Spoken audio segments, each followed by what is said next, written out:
Trading the foreign exchange market carries high risk and may not be suitable for all investors. Trading on margin, utilizing leverage can carry an even higher level of risk that can lead to a complete loss of investment funds. So before deciding to trade the foreign exchange market or using any of our software alert products, you should carefully and diligently consider your personal investment objectives, level of experience, and risk tolerance. There is a possibility that you could potentially sustain significant loss. You should not invest any capital or trade that you cannot afford to lose. It is your responsibility to be aware of and understand all risks associated with foreign exchange trading and to seek professional advice from an independent certified financial advisor if you have any doubts. Auvoria Prime does not exercise trading authority over your trades. You and you alone exercise discretionary trading authority over every trade. All right, cool. Let's go look at it. I'm not an EU person, not an EU trader, but let's take a look at EU. Take a looky look at EU.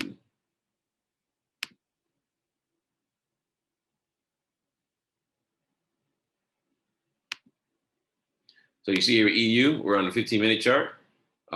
You have 1, 2, 3, 4, 5 red zones, 1 green zone. That is a bag entry. All right, that is a bag entry. All right, I'm going to enter in. We're late. I don't like entering late. Let me take a look here.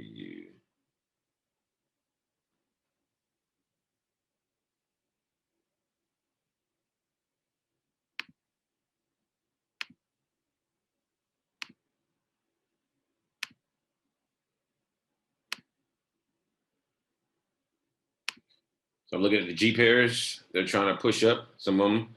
So I'm trying to push down. I look at the G pairs, the Great Britain pound pairs, because they are opposite correlated pairs, which means that typically if they're moving in one direction, then the Euro pairs like EU is moving in the opposite direction. So for me, on this trade here,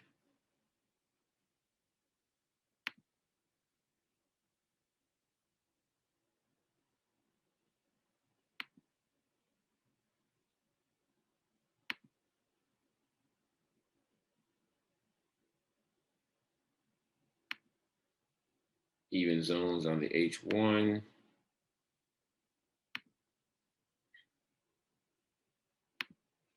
So for me, guys, we could jump into this trade, but I can tell you, I don't enter in trades late, and we're about 45 minutes late. So I'm not gonna take this trade. I will tell you though, it did pass the rules for bag entry because again, for those who don't know, strategy number one, there are 3 steps. Strategy number 1 is the bag entry method. It's the drink of the night, Pepsi, provided by Taco Bell. So the bag entry is the foundation of the AIRO software. BAG stands for Bounce, Arrow, Go. All right, Bounce, Arrow, Go. And so there's 3 steps to it. Number 1, zoom all the way out and identify the trend. You identify the trend by counting your zones. If you have more red zones than green zones, only take sales. If you have more green zones than red zones, only take buys. Step number 2, only take trades in the direction of the trend. So we would only look for sales inside of the money zone. The money zone is this shaded area right here. We are in this shaded area when we got the arrow. Step number 3 is take bag entry trades only. Bag entry stands for bounce, arrow, go. So if we're looking for a sell, we want what? We want price to bounce off of resistance, which is the red zone, head down, give us a down arrow. We enter the trade, 20 pip take profit, 40 pip stop loss. So this met all the rules for that trade. So if you're in this trade, when this notification came, shout out to you. Shout out to you. We'll keep an eye on it. We'll keep an eye on it. I don't enter in trades late. Or I try to have good habits with you guys on the call. All right. While we're looking at it here, let's go ahead and look at the charts. GJ here. GJ, we have a 42 pip Asia channel. The overall trend is up and up. So for me, I wouldn't even look to enter into this trade unless it got to break it through the zone. All right. It's got to break through the zone. GBP USD, not looking too good. Short Asia channel, but it's got 3 zones to break through, so I'm not even worried about that one. GCAD, and actually GU's in a downtrend, so I definitely wouldn't be looking for a buy. I'd be looking for a sale breakout session, Asia breakout session. So let's look at that channel. Asia channel is from here to there, 23 pips. All right, 23 pips. Look like it already broke through, closed below already. Yep, already closed below. So if you're in that for a sale, shout out to you. I've seen a lot of you guys asking about the markets this week. It is a little slow. The market is, I got bit yesterday trading gold and Bitcoin. So I'm a little upset about that. Highly upset about actually that. I hate losing trades.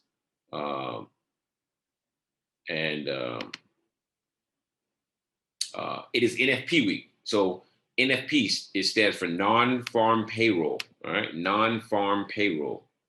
All right, meaning that on Friday, so the first Friday of the first full week of every month is non-farm payroll, which means that the government will release data about the economy.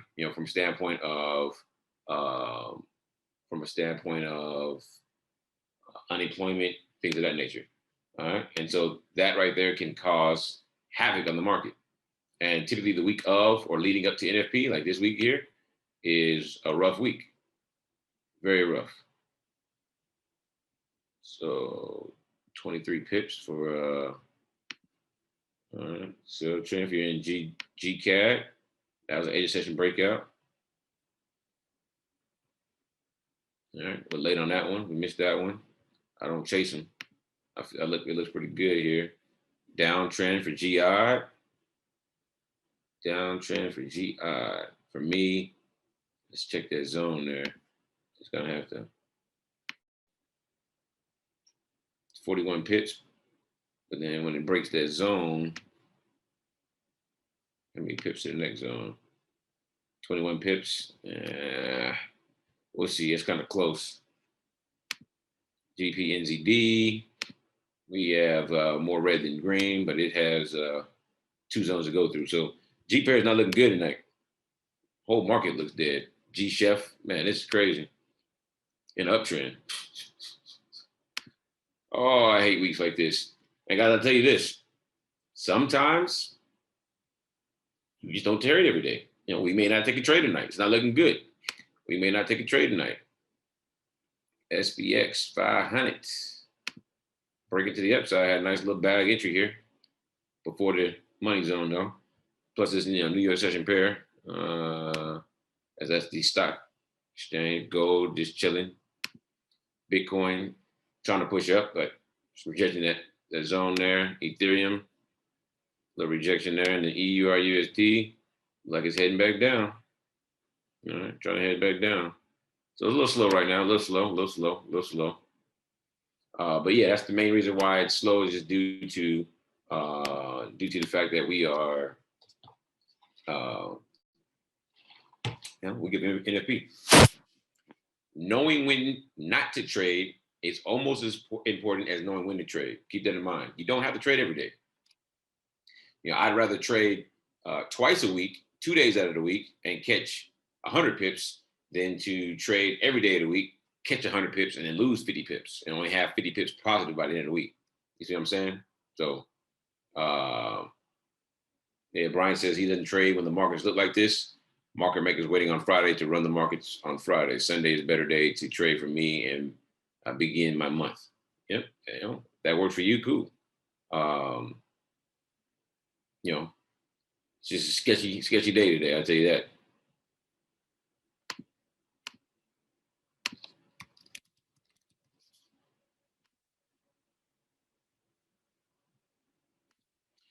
So someone asked if they're muted. So on this call, this is a one-way only call.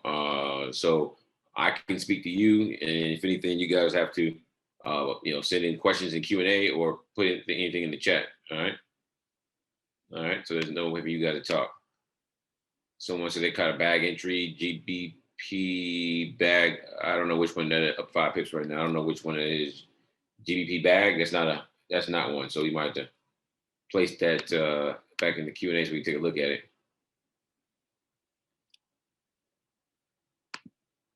So again, cameras and this is the Zoom call, but it's the Zoom webinar style. So again, your mics and your cameras won't work. All right. Probably run a little analysis on BTC. Yeah, we'll look at that a little later on. We can analyze BTC. Don't worry about meeting your mic. You're good to go. GBP CAD. Ah, okay, GBP CAD. So they took GBP CAD on the 5-minute. And look at that, GJ trying to break on through. G pair's trying to move up. That's good for GBP CAD. That is good for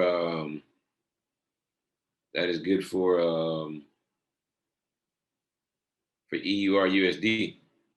G pair's moving up. USD moving down. Should be moving down. It's not. It's going back up. All right, GP CAD. Bag entry. So there are more green zones than there are more red zones than green zones. However, the last entry on the 5-minute chart was into a zone. So no, we don't. That's an invalid trade. We don't take that trade. We don't take that trade.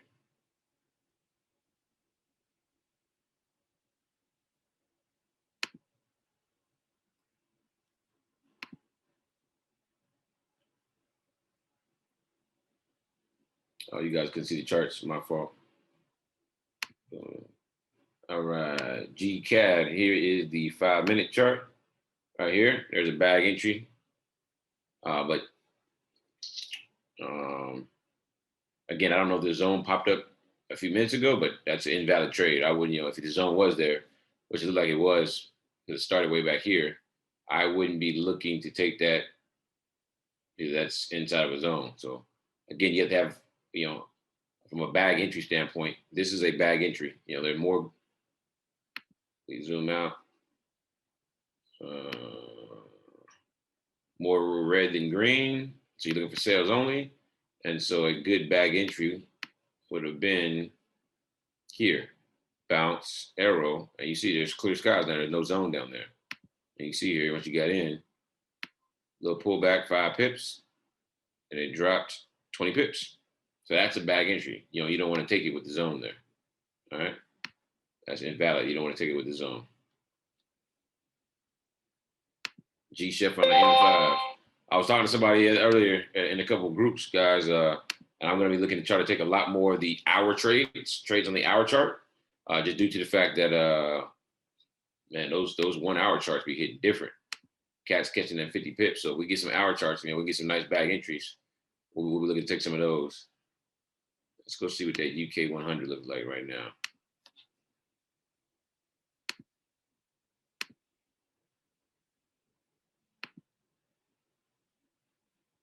Nothing good, nothing good. Just chilling. Hey, Mr. Frazier, what's going on, sir? What's going on, brother? Man, I hope we can find some magic tonight, man.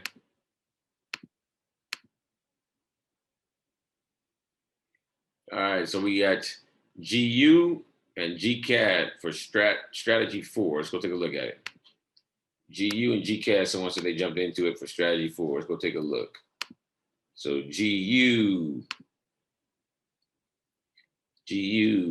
strategy 4. So strategy 4 is the break of the money zone.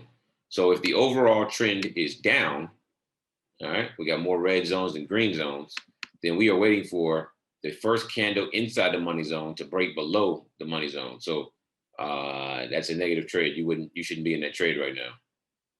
That's not a strategy 4 trade. Invalid for GU, and then for GCAD, same thing. GCAD, you have to break the below the money zone. All right, so that's invalid as well.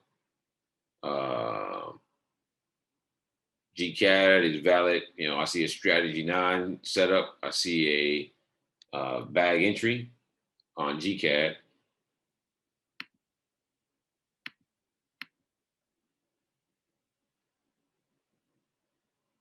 All right.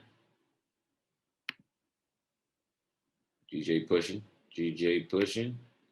Come on, GJ. Go and get up there. Get some setup so we might catch some of these pips. GI chilling. GBP NZD. He's trying to push. GN trying to push. GN trying to push through that zone. How far is the next zone away? Let's see here. 34 pips. All right, all right. G Chef.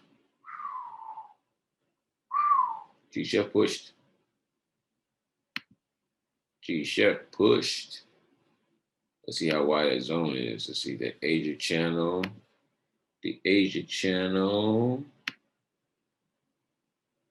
22 pips. All right, all right, all right. That's skinny. That's skinny. All right. All right. G Chef and GJ. Potential breakouts for strategy 3. Everything else is just going up into the zone. But a downtrend. So GJ qualifies because there's more green zones. Hold on, make sure. Yeah, more green zones and red zones. As well as G Chef, it qualifies because it's in an uptrend. But as you guys know me, I like to look at correlation between the G pairs, and you can see here, downtrend on GU, downtrend on GCAD. We are in a downtrend on GI, and GBP NZD is a downtrend. So 4 out of the 6 are downtrends. I don't like that, but G Chef and GJ are moving with some ferocity right now. Ugh. We got 7 minutes, 6 minutes to the next candle. 6 minutes to the next candle. Ethereum. Look at Bitcoin. Look at Bitcoin trying to break through. Bitcoin come through.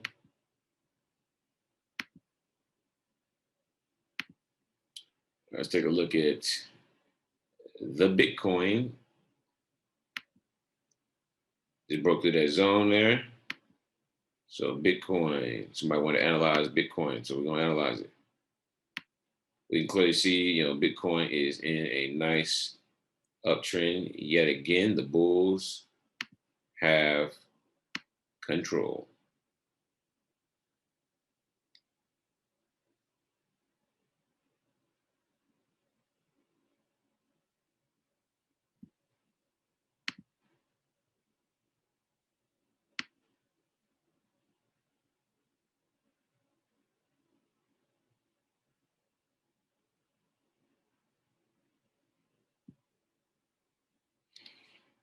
All right, so just drawing some the fan-like trend line. I like to see, where prices come down multiple times to touch the trend line. You can see it's happened multiple times because trend lines are also a level of what? They are a level of support and resistance, believe it or not. If you guys don't know, price repeats itself over and over and over and over and over again. All right.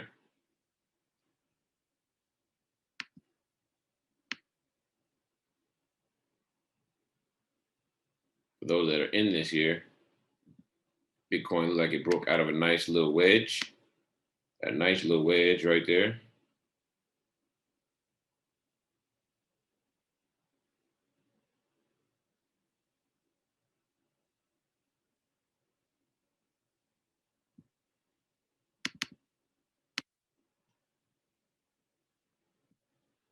Broke out a nice little wedge.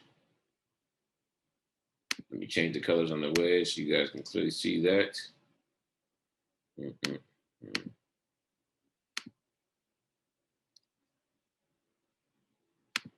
Make it yellow.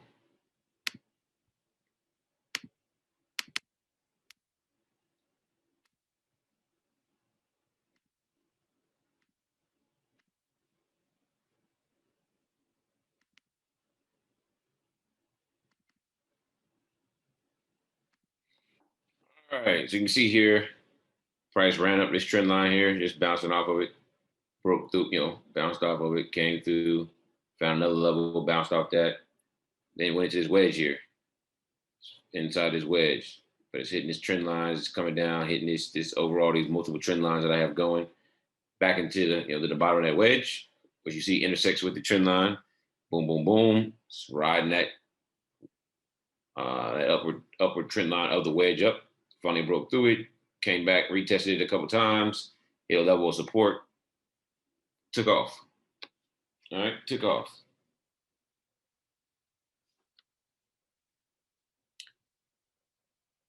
So I see a couple of things here. You see here where this trend line intersects with the support, level of resistance. I can see price definitely breaking through that. If not, we could get a nice little run up. We're sitting at 49,000. We could get a nice little break at the 50,000 level. So that'd be kind of cool to see. So I'd be looking for price to break through this trend line and through the level of resistance, and you might get a nice little breakout to the upside. All right, might get a nice little breakout to the upside. We'll see what happens. 2 minutes, 2 minutes, and GJ is through. 2 minutes, and G Chef is through. Woo-wee.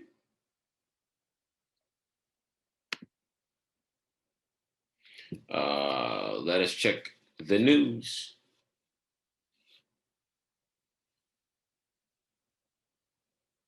Let us check the news. My FX Book is the app I use for news.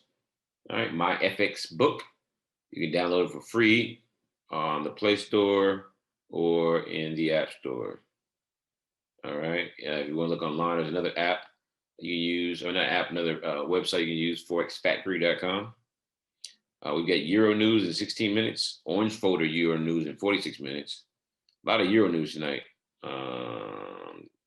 In 2 hours, we have some green folder GBP news, but for the most part, just Euro news and then some little miscellaneous currency pairs that we don't really trade, or I don't trade.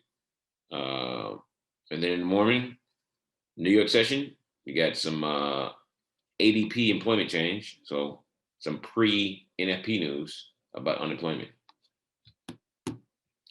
All right, look at the other G pairs. GU pushing up strongly.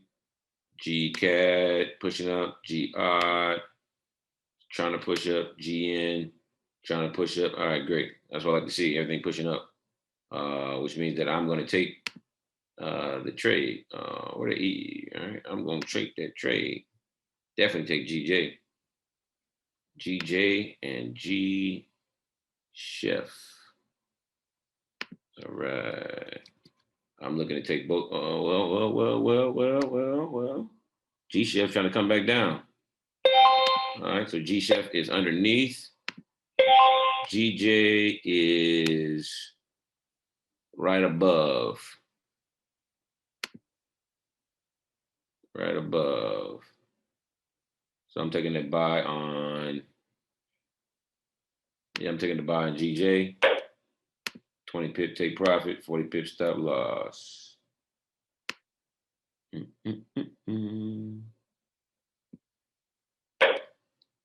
gonna go to my FTMO account. Where GJ at? GJ.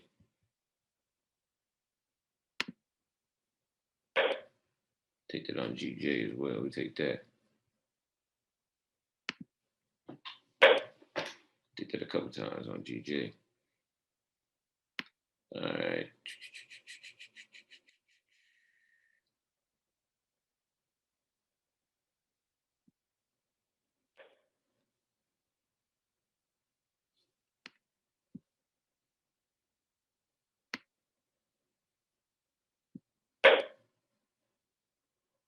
All right. So take profit. I'm going to fix that. All right. So we are in a GJ buy, up about 3 pips.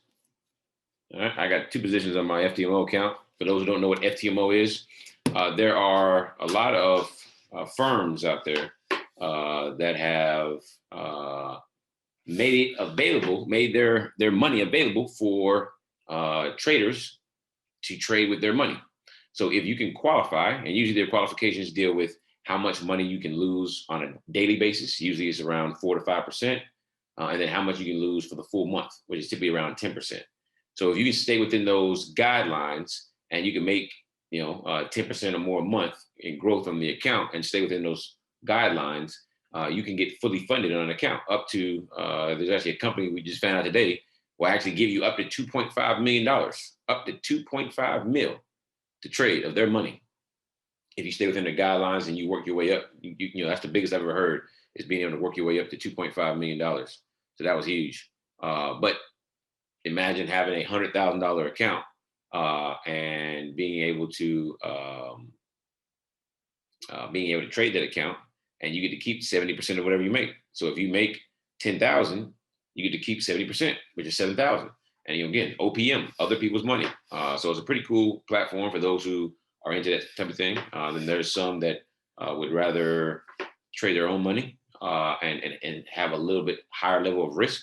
And that's fine too. It's really up to you and what your beliefs are in when it comes to trading.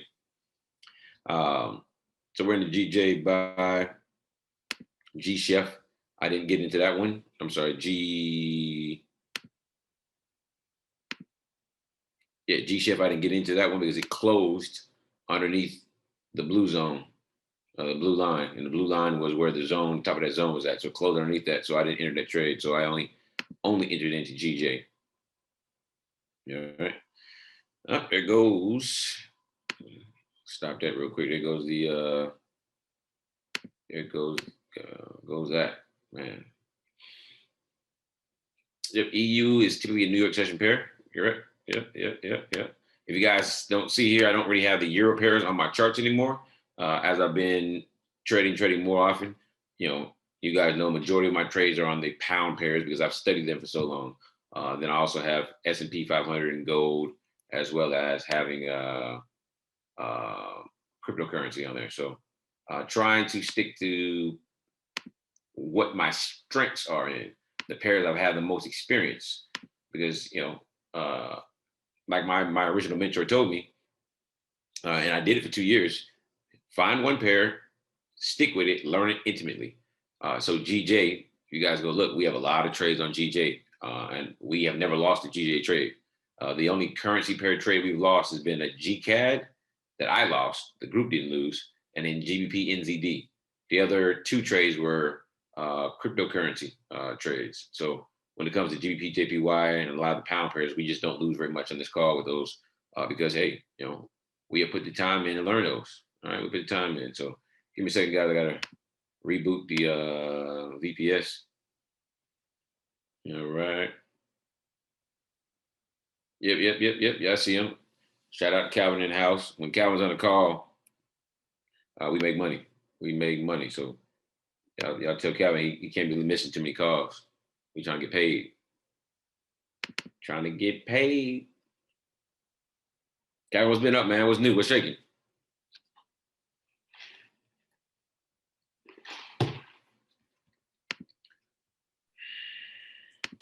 What you said? What's new, man? What's shaking? What's good? Man, everything has been good, man. Just been spreading the word. Setting up systems in place, and just been launching different people on this product, of course, too as well, man. Nice. Yeah, we got some big whales coming in. So I'm looking forward to this call going from 350 range to 500, 550 and then to 1,000.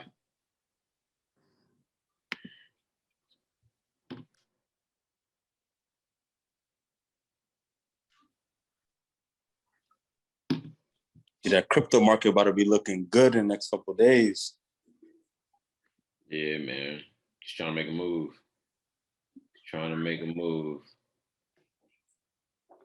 Right, let me get these questions here, man.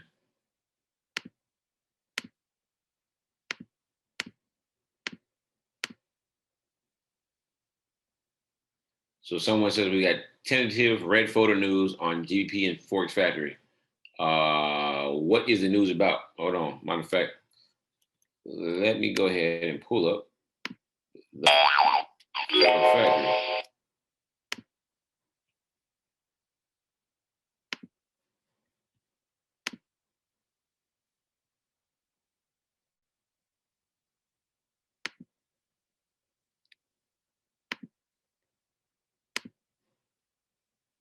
I'm gonna pull up Forex Factory, guys, and we will look at it real quick.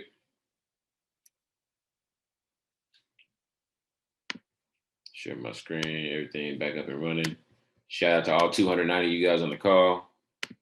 Seems like our Tuesday or Wednesday morning call would be slow, and then we really pick up in the tomorrow, Thursday, Friday.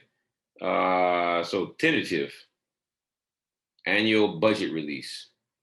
I didn't have that on my Forex Factory. Interesting. All right.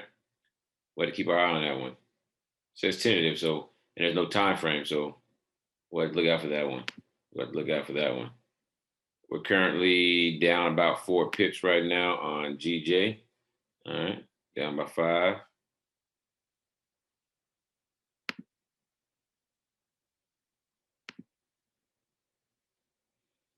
GU busting through the seams. GCAD still moving up. GOD still pushing up into the zone though. GN bust through that zone, so now it's still pushing up. SPX 500 pushing up. I like to see that.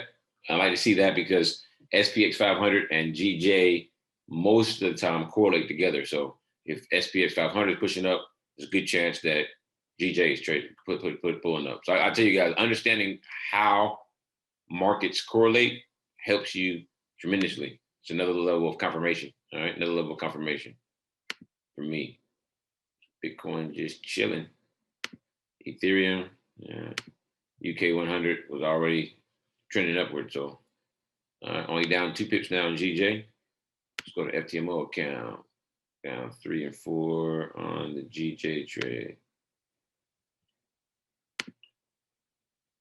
All right. So we are in decent shape. Stop sharing here. Answer some more questions. All right. Yeah, we already checked GU and GCAD. I wouldn't have been in any one of those. Strat number 9 plus bag on GCAD. We'll go back and double check, guys. GCAD definitely had a strat number 9 setup. Definitely had one. And then the bag entry came before the money zone, but it does have that bag entry as well. So definitely opportunity there as it's in the downtrend. So those are all valid trades. All valid trades, guys. All valid. Again, GJ and GCAD, G Chef are in uptrends right now. And then the rest of the market, G pair market, they're in downtrend. So weird to see. And the reason we're in a GJ trade is due to the fact that all the other pairs were moving upward. All right, they're moving upward. There we are. My FTMO account, I got 2 positions. And we're currently broke even on one and down 1 pip on the other position. So, all right. This is my demo practice account. I have been using this since last week because I knew NFP was this week. I'm not going to start a free trial. The real trial on NFP week. So that is why I took the trade. I've been taking trades here, just getting the habit of practicing with the broker that FTMO uses, and then trying to stay in realm of their parameters by using proper risk management. You see, I got 2 positions, but I'm only using a standard lot. This is a $50,000 account. You can definitely trade with a higher lot, but to stay within the boundaries of only 5% drawdown or 10% max for the month, you have to use proper risk management. So proper risk management means you have to take less trades. One thing I want to concentrate on is taking less trades, but then taking trades like on the hour chart that allows you to catch more pips in a move. So I'll be looking to do more of that. So again, look into it. FTMO. There's another company called Audacity Capital, another company called Funding Talent. Those are the 3 that we're kind of utilizing in the group. If you want to join the FTMO free group, you have to just be used. You have to be on one of these platforms. Just going through the motion. Are you trading it free or whatever not? And then to be part of the actual real group. And the real group, the exclusive group the exclusive funded group is going to have access to a proprietary strategy. It's going to be an institutional investing strategy that allows you to manage your risk. which is what you have to do with these platforms. That group won't get a weekly call, but the other groups, they'll get a weekly call, and you can of course get a flyer talking about what platform you're with and getting funded. So I can tell you, we've got people funded on all 3 platforms. Audacity Capital, 3 to 5 people. FTMO, about almost 10 people now fully funded with real accounts, and then Funding Talent, about 3 or 4 people. So we got about close to 20 people that are actually fully funded using AIRO to get fully funded on these platforms. And again, fully funded means that they have passed all the requirements. And again, when you go take the test, you have to pay for it. You pay to take the test. If you pass the parameters, you're given the opportunity to what? To have a fully funded account of whatever size you're paying for. And of course, from there you can grow. And of course, you're using OPM. So now starts the real month. So your first month of truly trading with it, you can make money. At the end of the month, they'll give you your split based on the profits. Matter of fact, shout out to, he was on a call. I saw him just a minute ago. Shout out to Juan. He's on a call, I believe, as he just passed his FTMO challenge this week. So y'all get some love to Juan in the chat for using AIRO software and passing that. So shout out to Juan in the chat. Give him some love for using proper risk management and passing the free trial. I mean the paid trial.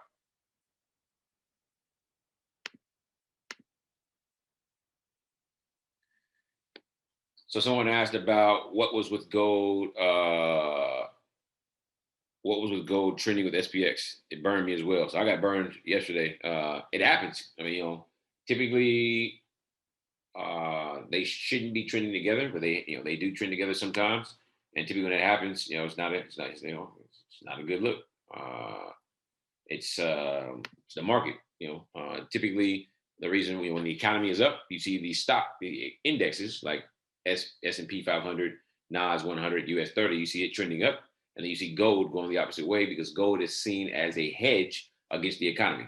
So when the economy is in the toilet, you typically see gold going north, heading in a buy trend, uptrend, just due to the fact of how the markets are traded at this point. All right. So not really sure. When I see stuff like that, I typically stay out of the market.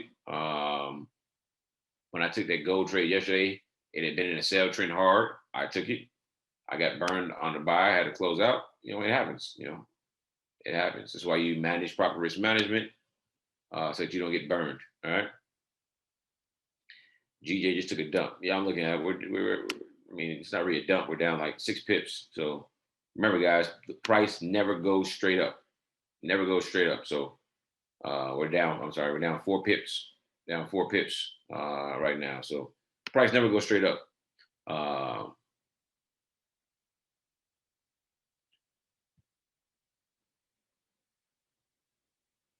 So I've got a lot of people ask about that,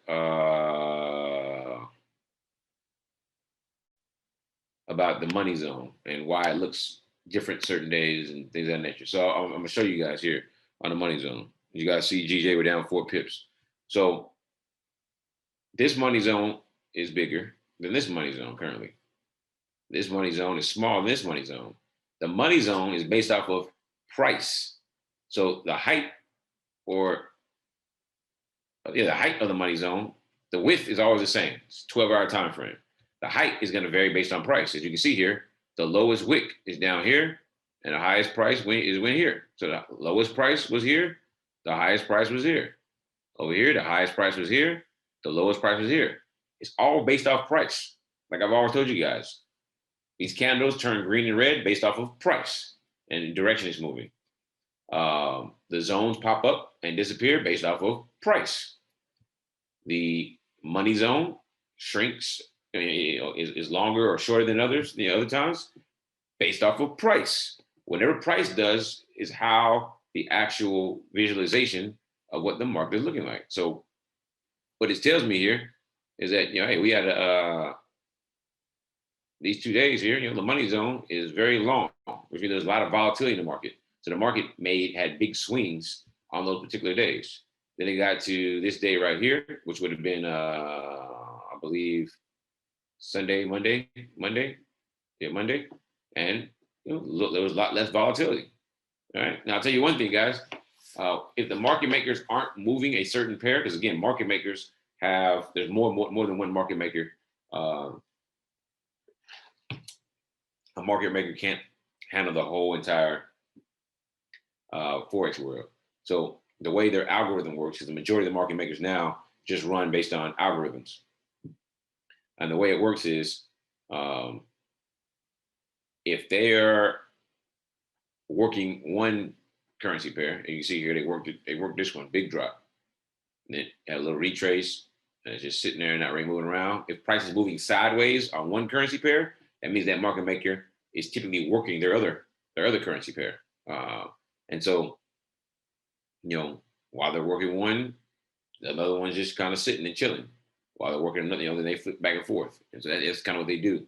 They don't work everything at once. That's why you see price range. That's why you see some days the market is dead. You see price just ranging around. You see, it's all based on liquidity, how much money is in the market. It's all based off of, what's going on in the market. Also, what's going on as far as the objectives of the market makers and their software. And who knows what their software, how it's coded and what it's looking at first and this, that, and other. We just do what? We trade what we see on the chart. And if we don't like what we see on the chart, we don't trade. No one putting a gun to your head. You don't have to trade. G Chef took a bath. I'm glad I didn't get in that one. Again, it didn't break for me. It closed below it. But it's taking a bath right now. But GU pushing. GCAD still trying to push. GR still in that zone. So it hadn't come back down yet. GN still above the zone. Trying to push. Slow night. SPX kind of just chilling right now. Gold, I don't even want to look at gold right now. BTC still trying to creep up a little bit. All right, UK 100. All right, down about 4 pips, right? 3 pips now. So we just answer some more questions. The UK Chancellor will release the budget today at 12:30 p.m. GMT time. Ooh. So, man, what time is 12:30 GMT time? Let's check the Forex Factory. So the snacks of the day, guys. Snack of the day is runts. So that's snack of the day. We got Pepsi and we got runts.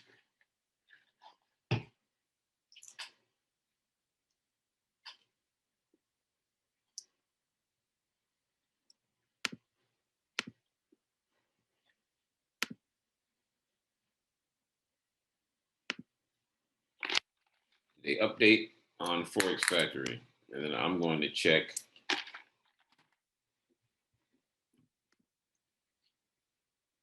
I'm going to check my FX book one more time.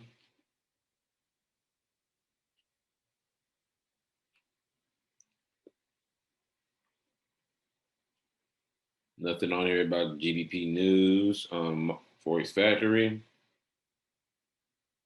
Not until an hour and 39 minutes from now.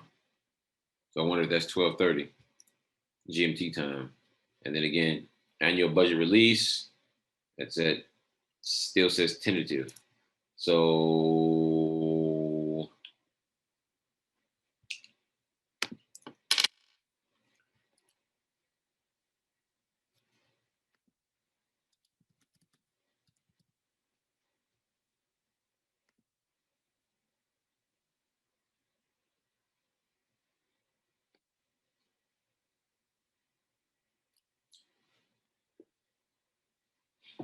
right now it's 1:50 a.m. Central Standard Time, which means it's 7:50 a.m. In GMT time. So if it's coming at 12:30, we won't even be on the call. That means we've got 4 hours and 40 minutes away before that comes out. So yeah, I feel pretty good. But no, I'm not worried about that then. Not worried about that. Down about 5 pips in GJ right now. Yep, I'm not worried about that at all. We got 4 hours and 40 minutes. So answer some more questions. As you guys see there, I just went and converted that. So if you guys are trying to convert time frames so you can so that you can actually set up your money zone, that's how you do it. Just go find, figure out what your broker, what time zone they are in, and then go do CST to GMT so you can figure out what the conversion is and then you can set your money zone appropriately.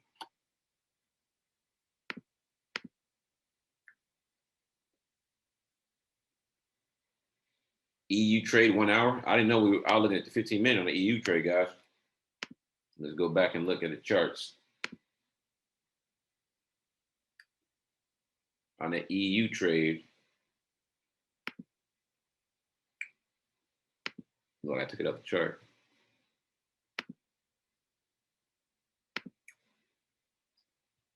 EU 1 hour.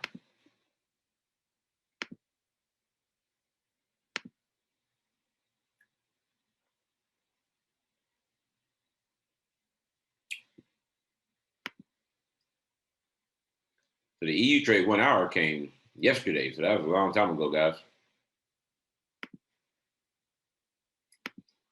But you have 2 green and let me zoom out all the way. You have 3 red and 2 green. So definitely invalid trade unless you know what you're doing from a standpoint of taking the trade based off of the market maker cycle, if you believe it's over.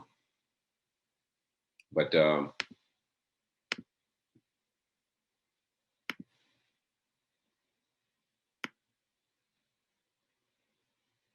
it ran up like 29 pips from entry.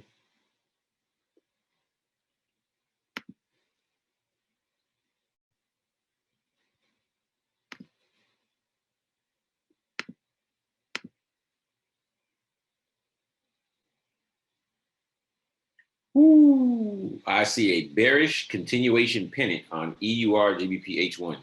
I don't know what that is, so I can't really discuss that. We can go look at it. EUR GBP H1. I don't know what that looks like. So we'll pull it up. EUR GBP on the H1. Let's see here. We're definitely in a downtrend. Definitely in a downtrend, big time. And prices are just ranging right now. I like that Euro GBP is heading down, because that means, it's a correlation. We want euros to head down because we're in a buy for the pound pairs. So typically, if the euros are down, pounds are up, our probability of winning goes higher. So I love for this to come down further. All right. So I don't know what you mean by the bearish continuation pennant. I'm not sure about that pattern. But while we're doing this, just go ahead and pull up all of the euros. All the euros. So there's a high chance that version 4 will be out this weekend. Just waiting. The high chance though that version 4 may be out this weekend. So we can get that out. That'd be great. We'll see though. So I'll keep you guys in the know as I know. All right. As I know something. Man, it's just dead out here in these streets.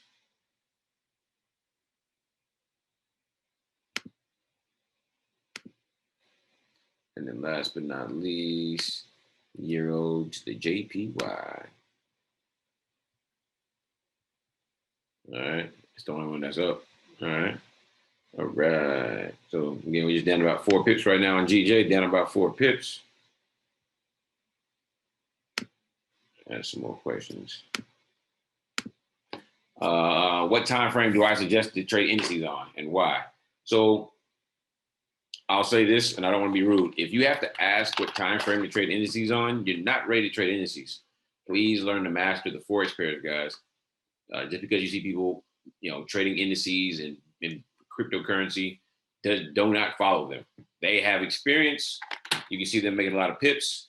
You need to work your way up to that. Please don't make the mistake of trying to trade what others that have more experience are trading.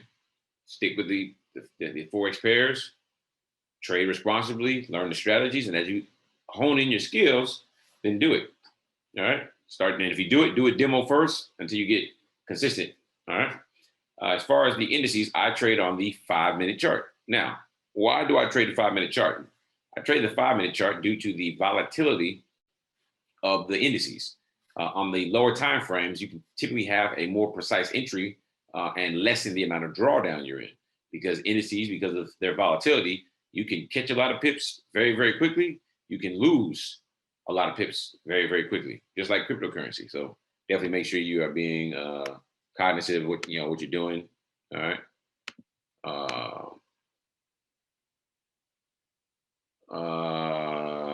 So the AIRO bag chat. If the AIRO bag chat should only be sent out to you if you have signed up with AIRO. I'm not going to put it into the chat. We're finding out that people are getting into the chat group that don't even have the software and are getting into the chat just so they can try to take people to other companies. I can tell you, I removed 10 people in the last 2 days. So if you are caught trying to recruit people to another company, you will be removed, not just from AIRO, but from all the other chat groups as well. All right. And trust me, people will tell on you, and it will be found out. So the AIRO bag chat, if you have purchased AIRO, whoever introduced you to the software needs to provide to you the link to the group. All right.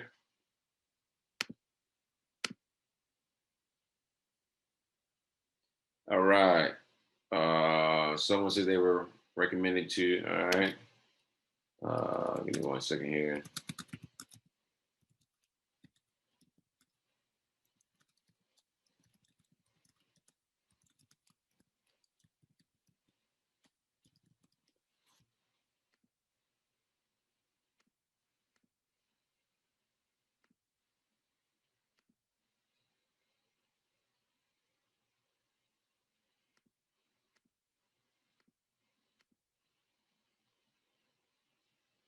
Someone asked me, do I advise to trade on a 5-minute with forex pairs? I do. And so my rule of thumb is, and if you're still in GJ, we're down 2 pips, price heading back up. My rule of thumb is if you want to scout for 10 pips and you're not comfortable holding for 20, then trade on the 5-minute chart. If you want to catch the 20 pips, trade on the 15-minute. If you want to catch 50 pips, trade the H1, so the hour chart. And if you want to catch 100 pips, you want to look for setups on the H4, the hour 4 chart. All right.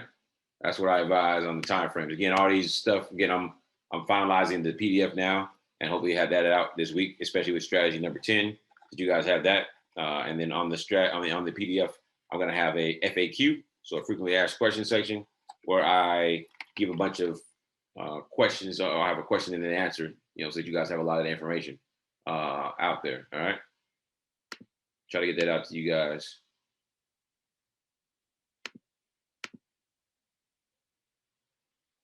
BTC on the 1 hour looks healthy. I don't know. Go take a look at BTC on the hour. BTC on the hour chart. BTC on the hour. Some trade that. I don't retrade the hour.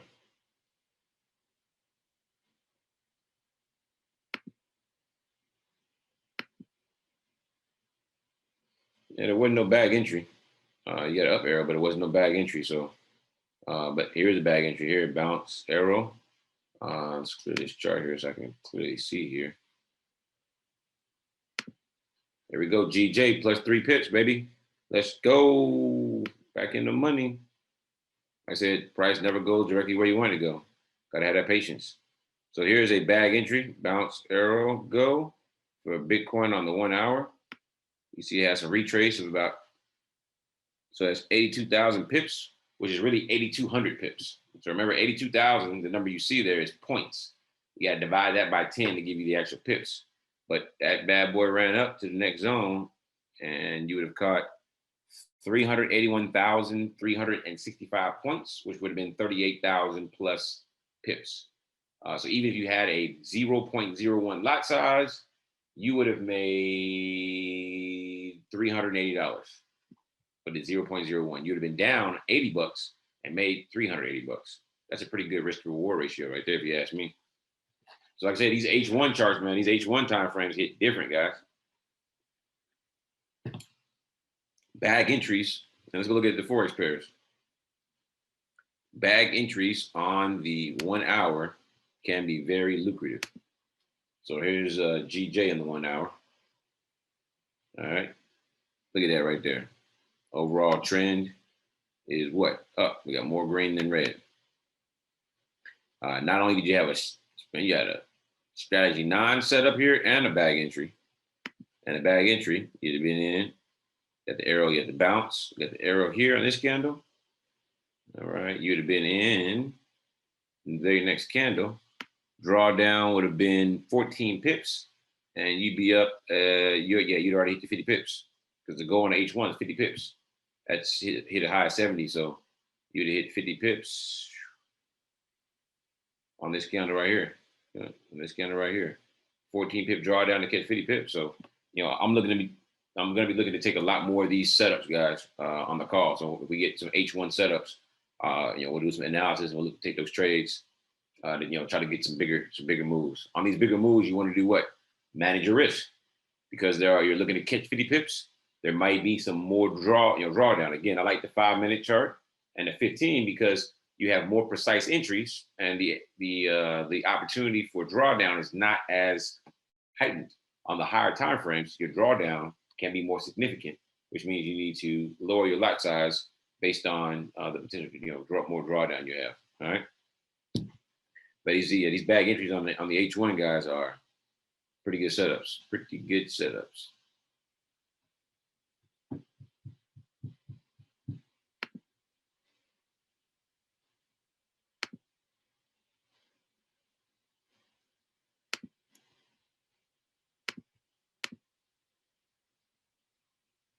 GCAT H1. So we'll take a look at it. I missed that one. I'm catching up on the Q&A, guys. I'm catching up. GCAT H1.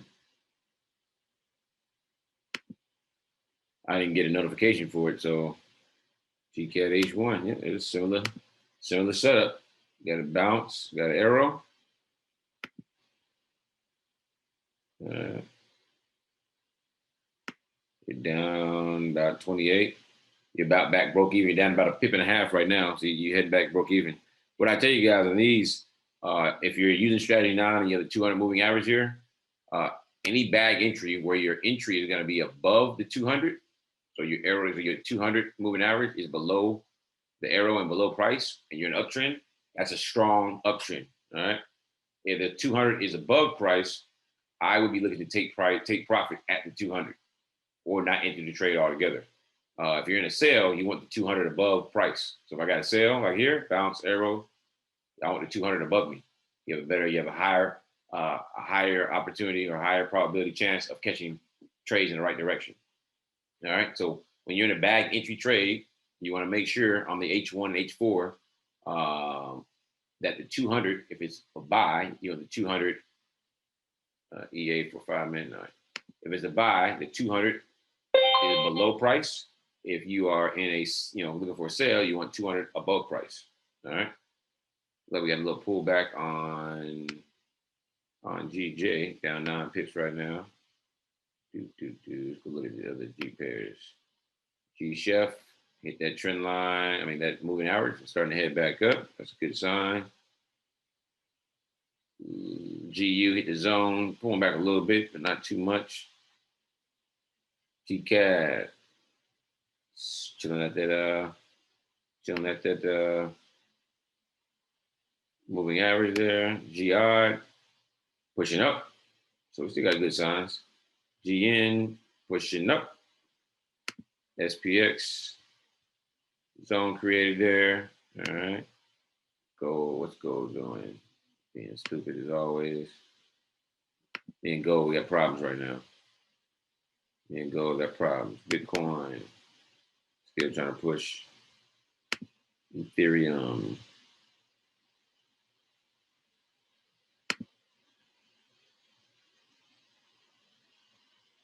Yeah. Your USD. EUR GBP. That's the zone. EUR AUD. All right. EUR NZD. All right. EUR JPY. Oh, I hate weeks like this, guys. AIRO gives alerts on whatever time frame. So someone asks, is H1 time frame, does AIRO give alerts? Right now, hey, shout out to Bristol. Bristol said he's up 34 pips right now on his first H1 bag entry trade on USD CAD. yesterday on a sale. So shout out to Bristol. Those H1s are different. So right now, if you want to receive notifications on H1, you have to have the chart open with AIRO on it on the H1 time frame. So right now, the way the software works, if you have guys, we're down 10 pips. We're down 10 pips on GJ. If you're freaking out over 10 pips and you're saying it's tanking, then you need to either look at your lot size to make sure you're not over leveraging, and you also need to realize price never goes in one direction. All right, price never goes straight in that direction. I see you guys freaking out all the time. Trades never go in your direction, even with the software, even with any type of software. No one gets the direction right from the get-go every time. If you don't understand that, trade's not for you. If you think every trade should go straight in your direction to take profit and never hit and never lose, trading is not for you. So these comments about GJ tanking or this, that, and other, we're down 11 pips right now. I mean, stop loss is 40. We're nowhere close to that. We're actually closer to take profit than we are to stop loss. So let's calm down.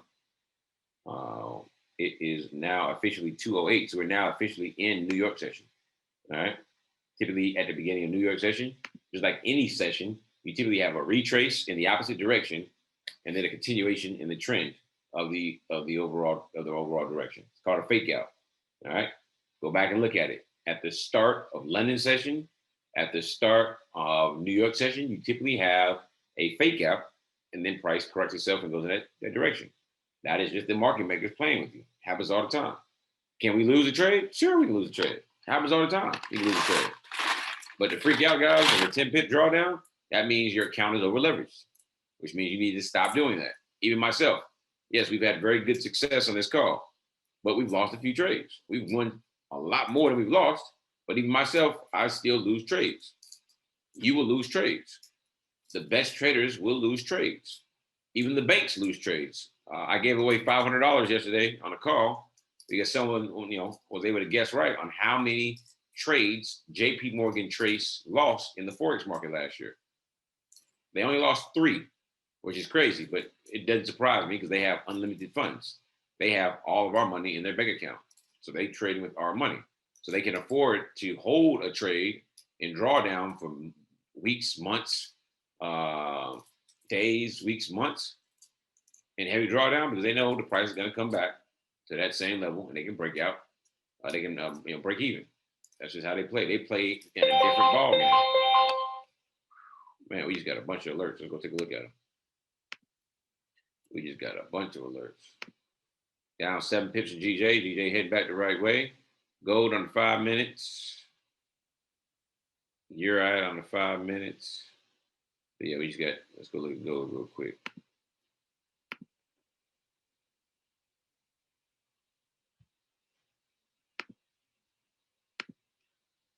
Gold is in a downtrend, more red than green, but I'm not looking to take a sell into the zone, and it never bounced, So invalid trade. But I do like the fact that gold's going down, because if gold's going down, then guess what? SPX 500 should be turning around, and if SPX 500 is heading up, then GJ should be headed up, which we were just down 11 pips, now 7. It's starting to head back up. Understand the correlations, guys. I like to see stuff like that. All right, let's take a look at that. Matter of fact, let's take a look at that. We are in a what? We're in a downtrend. Downtrend here. Might like this go break out. Let's see if we can't get what I think we're gonna get.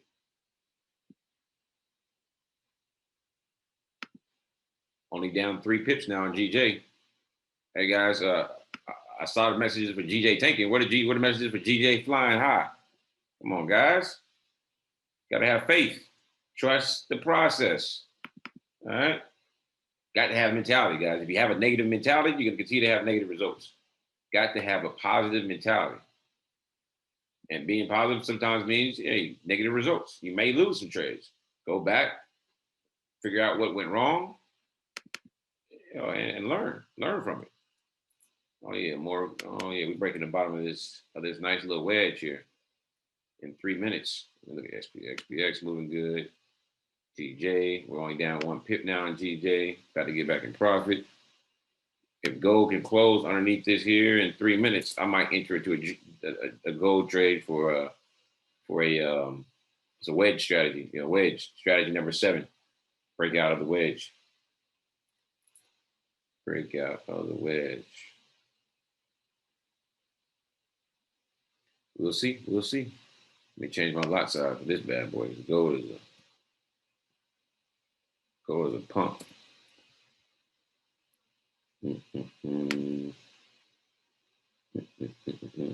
GJ down 3 pips.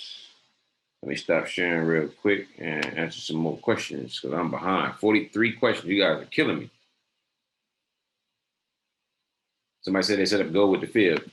Gold with the fib. Let's go look at that. I like that. I like that. A lot of strategy you can use, guys. A lot of strategy you can do. You can use gold, gold, gold, gold, gold with the fib.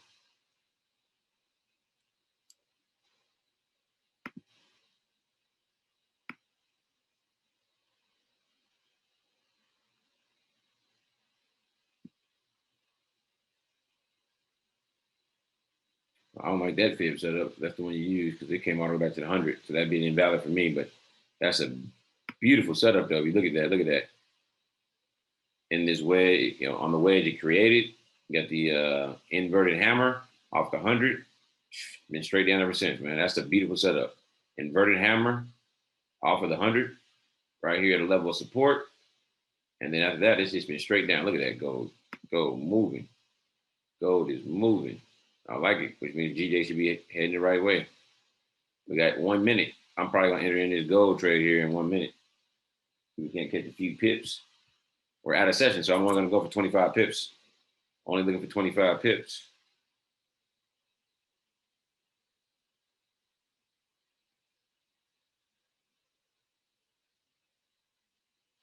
It's got to close underneath the zone. Got to close underneath the zone.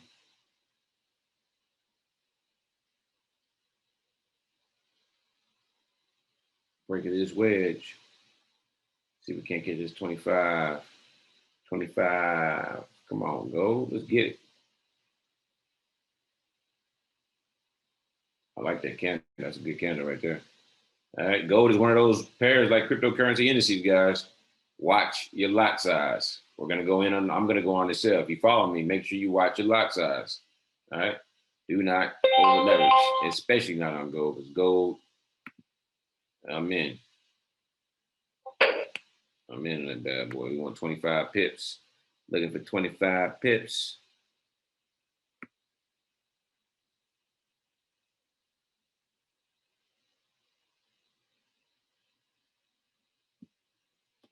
Looking for 25 pips. Up 3 right now. Oh, snaps. I forgot my FTMO account. Okay, gone.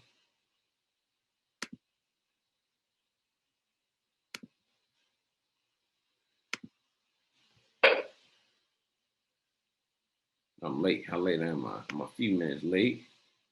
A few pips late. 4 pips. So I'm going to put my take profit at about 20. 20. Make up for being late. Right there. All right.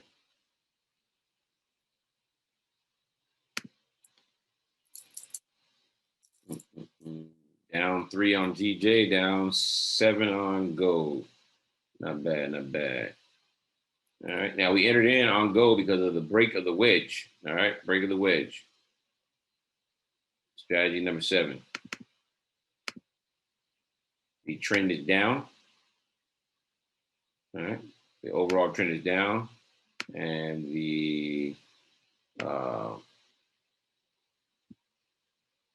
and we had a break to the downside on gold. All right, down about 10 pips. Like I said, watch your lot size on gold because it is volatile. It can have some nice little pullbacks, but it can also take off and put you in profit very, very, very, very, very quickly.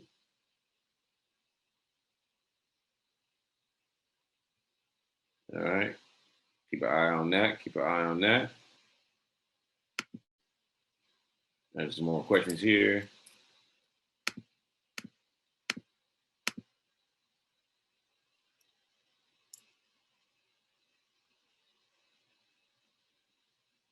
All right, guys. So strategy 4. If you're confused by strategy 4, go back and watch the video. Strategy 4 is the breakout of the money zone. So the first, if the trend is up, all right. Let's go look at the charts. Let's go look at the charts. Let's go look at the charts. Go look at the charts. All right. Look at that gold come back down. Like to see it. Like to see it. Like to see it. So let me go find an example here real quick of a money zone breakout.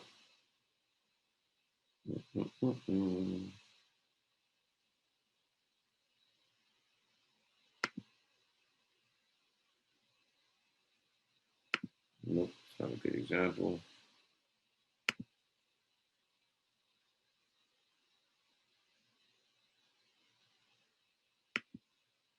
All right, here we go. EU, EURUSD. There are 3 red zones, 1 green zone, right? 3 and 1. So we are what? We are in a downtrend. We're only looking for sales. All right. I'm gonna zoom back in. Oh, zoom in too much. All right, and you'll see here the very first. So we're looking at what? We're looking at this day right here, which would have been Monday here. All right. The very first candle inside of the money zone that breaks below the previous day's money zone is a valid entry because we're in a downtrend. We're looking for sales. So what you want to do is you want to mark the low of the money zone like that with the line. So you have a visual there. Got a visual. And you just wait. And so on this day here, what? This candle that just naturally has an arrow on it closed below the previous day's money zone. So we entered the trade on next candle. The next candle, we entered the trade, 20 pip take profit, 40 pip stop loss. As you can see, it ran straight down to take profit. 42, you hit 20 pips in 45 minutes. That's it. That's how it works. You see this one right here? You didn't enter into this one because we don't trade in this time of the day. See all that pullback there? We don't trade this time of day. All right, we don't trade this time of day. So inside the money zone, this one was a valid entry. And it's the same opposite thing, it's the same entry way when looking for a buy. The first candle inside the money zone that breaks above the high when the trend is up. All right. All right. We are currently plus 5 pips. We're in a gold sale and we're in a GBP JPY 5. Currently plus 5 right now. Positive on both, plus 9 and moving. And we just got a what? We just got another arrow pointing on gold, pointing down. Just got another arrow. That's 2 consecutive. No, it's not a bag entry. Had I had a bounce, I'd be in looking for another entry on that one. I'd be looking for another entry on that. Matter of fact, yeah.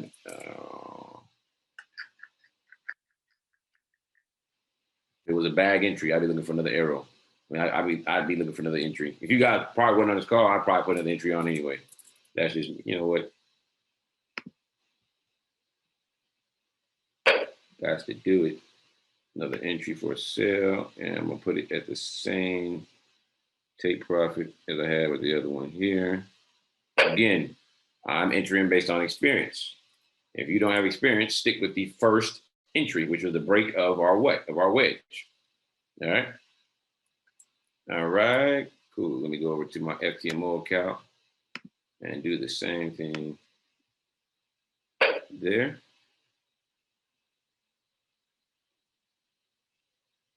All right.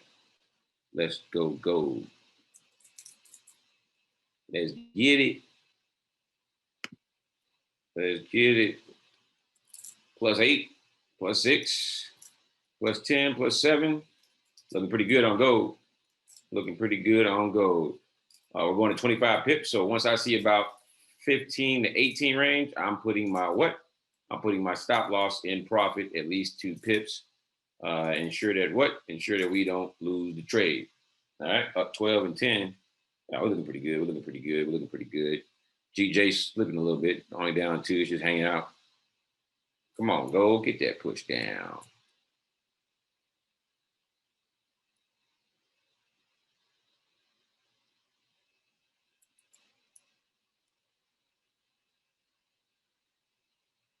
And the cool thing about having 2 entries is if you get to your desired 25 pips on 2 entries, close them both out. Close them both out. That's the cool thing about it. I sometimes do that. I like the way this one's moving. We got a lot of oomph in there. It's starting to run into this nonsense right here. All this is why it's kind of slowing down. Just getting to this area right here. Remember, price repeats itself. It likes to come to areas and it'll stall at certain areas if it stalled in that area before. You see here, price got here multiple times here and reversed the opposite way. Price got here multiple times and went the opposite way. So this area here is I wouldn't say concern area, but it's an area that price has repeated multiple times. So we're getting some nice little push down though. Up 13 on the original position. I think we got up to 15. Let me see here.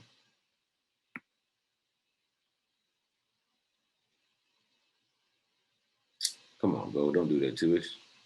Don't do that to us. Go.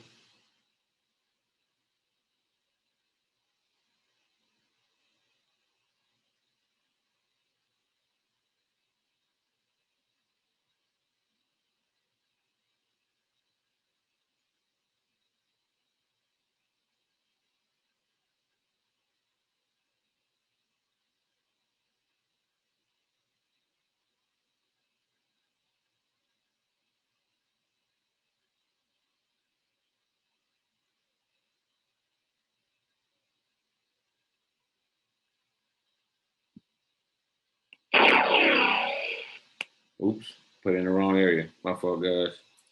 Put my stop loss in the wrong area. I got the gong.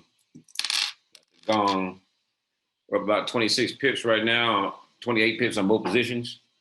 Gold looking good, looking good.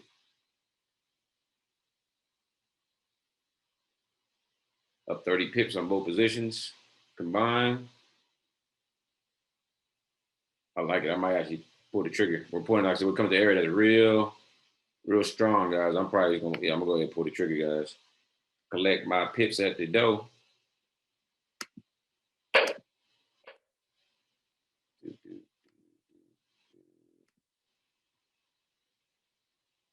Oh, come on, baby.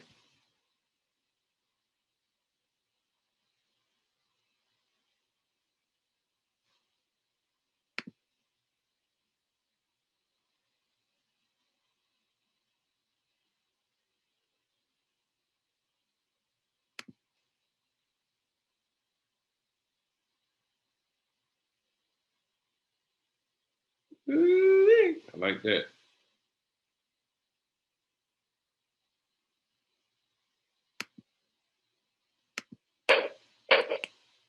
Got my 25 on both accounts. All right, now we wait for GJ to make his move. Goes down, S&P 500, and should be up. Just chilling out range right there. GJ's down a little bit right now. I took my 25 pips on both accounts, guys. That's why you sometimes I like to do that when I trade. I have multiple entries. I can get out sooner, still have the same number of pips, but I have to get in on that second entry for a specific reason. So the reason why I entered in the second position is due to the fact of that down arrow. All right, the arrows give momentum. They show that there's momentum. My strategy behind the arrows is a trending momentum strategy. All right, so when there is momentum in the trend, whether it be up or down, it's going to let you know. Even if the overall trend is down, it'll let you know both ways. And even if the overall trend is up, it's going to let you know potential momentum in the trend both ways. All right. So yep, that's why I take the profit. Had a second entry, and I took profit on both when I had 25 pips combined. I like to do that. It helps me to hit the desired goal that I want to hit for profit wise, or the target wise, pip wise. But then also helps me from being greedy. And I took it with here because again I explained this area right here. This area right here. I was not liking this area right here. That's the area I was looking at. And you see price came down this area twice and was bouncing off of it. But you see here, Price bounced off of it multiple times here, broke through it, came back, bounced off it multiple times here on both sides, on the top side and on the bottom side. All right. And even when it got back into it again on the W, it still had problems. Spiked up, came back down. It still had problems. It finally broke out, but this is a area. And if you extend that area, look at this.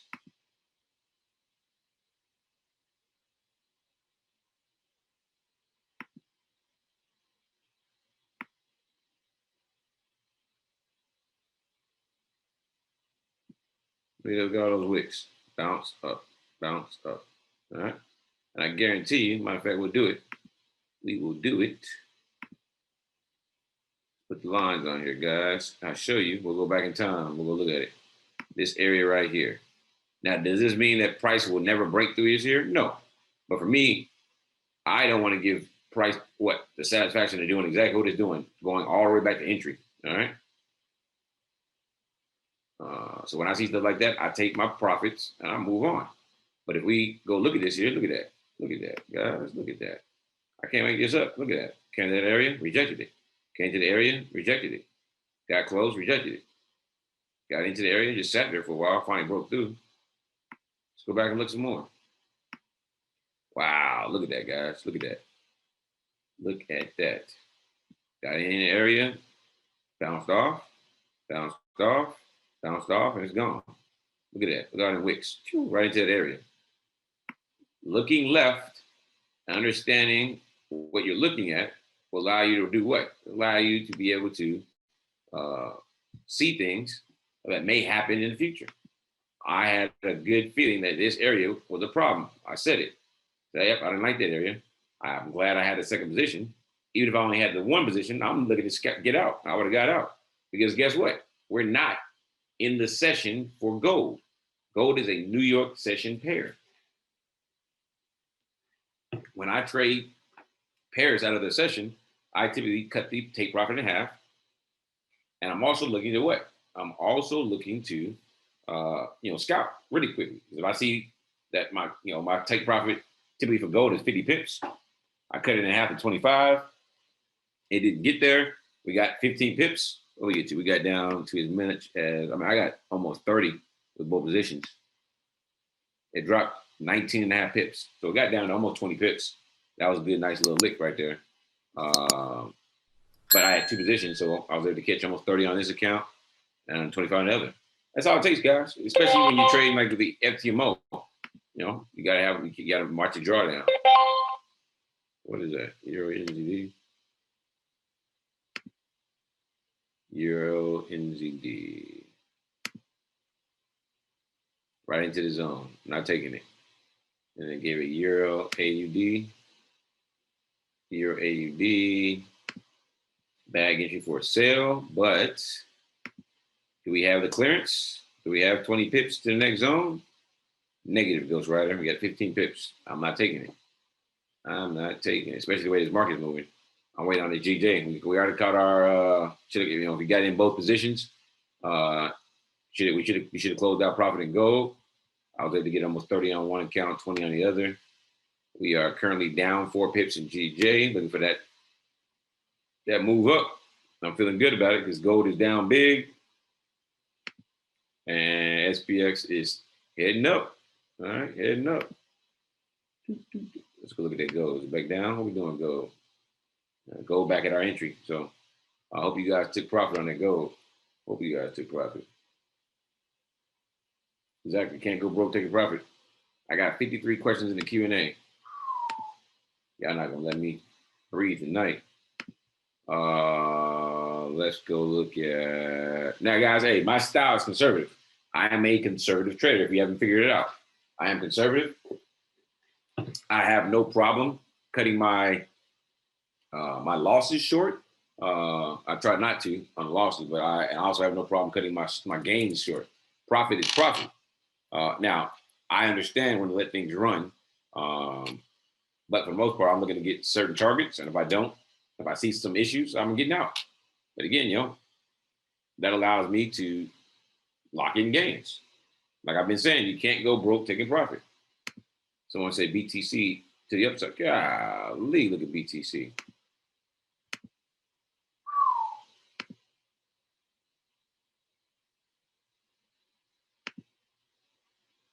GJ in profit now. We're back in profit on GJ.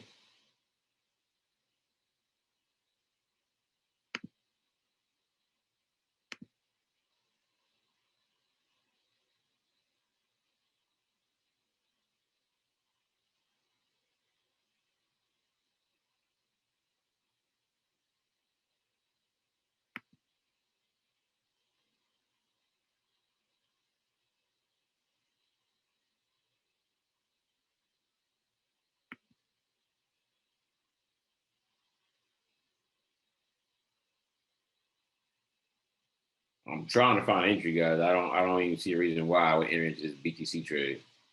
I don't even see a reason why. Any BTC gurus on the call, hey, let us know. We are now in profit on GJ though.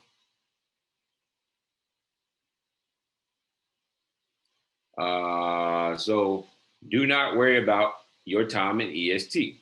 You set your money zone to whatever your broker's time is, and that will convert to Eastern Standard Time where you live, and that's the time frame you trade. So the best time to trade in Eastern Standard Time is 1 a.m. to 1 p.m. That is the money zone for Eastern Standard Time when you convert it. That is the best time to trade. Now, why is that the best time to trade? The best time to trade because that's when the money's traded. Over 80% of all money traded in Forex is traded in the 12 hours of the money zone, over 80% of it.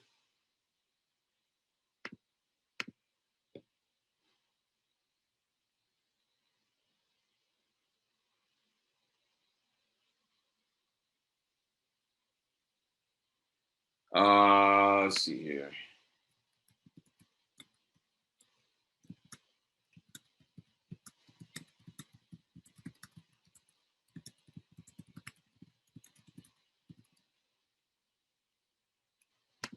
Someone wants to look at USD CAD. I'm behind on some of these questions, guys. Way behind. USD CAD. Come on, GJ. What are we doing? You can't be up then you're down, up then you're down. BTC breaking through, broke through that zone. It broke through that zone we talked about. I don't have it anymore. Otherwise, I might have called it. I don't even have it anymore. It broke through that zone.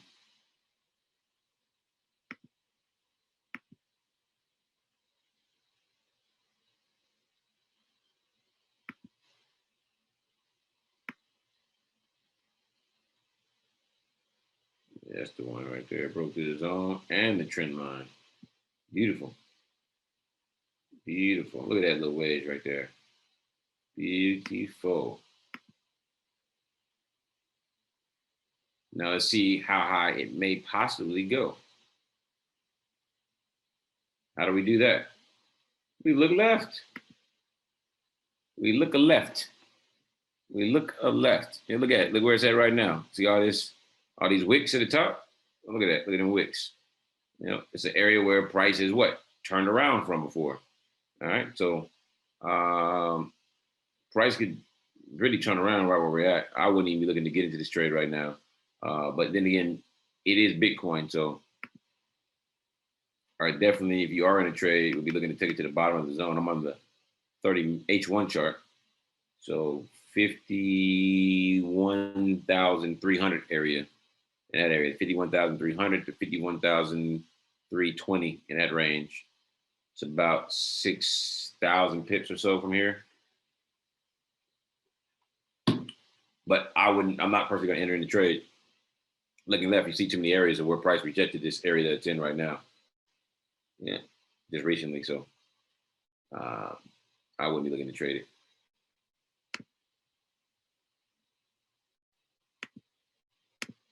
No news. Yeah, the news for GBP is looking to come out in during New York session.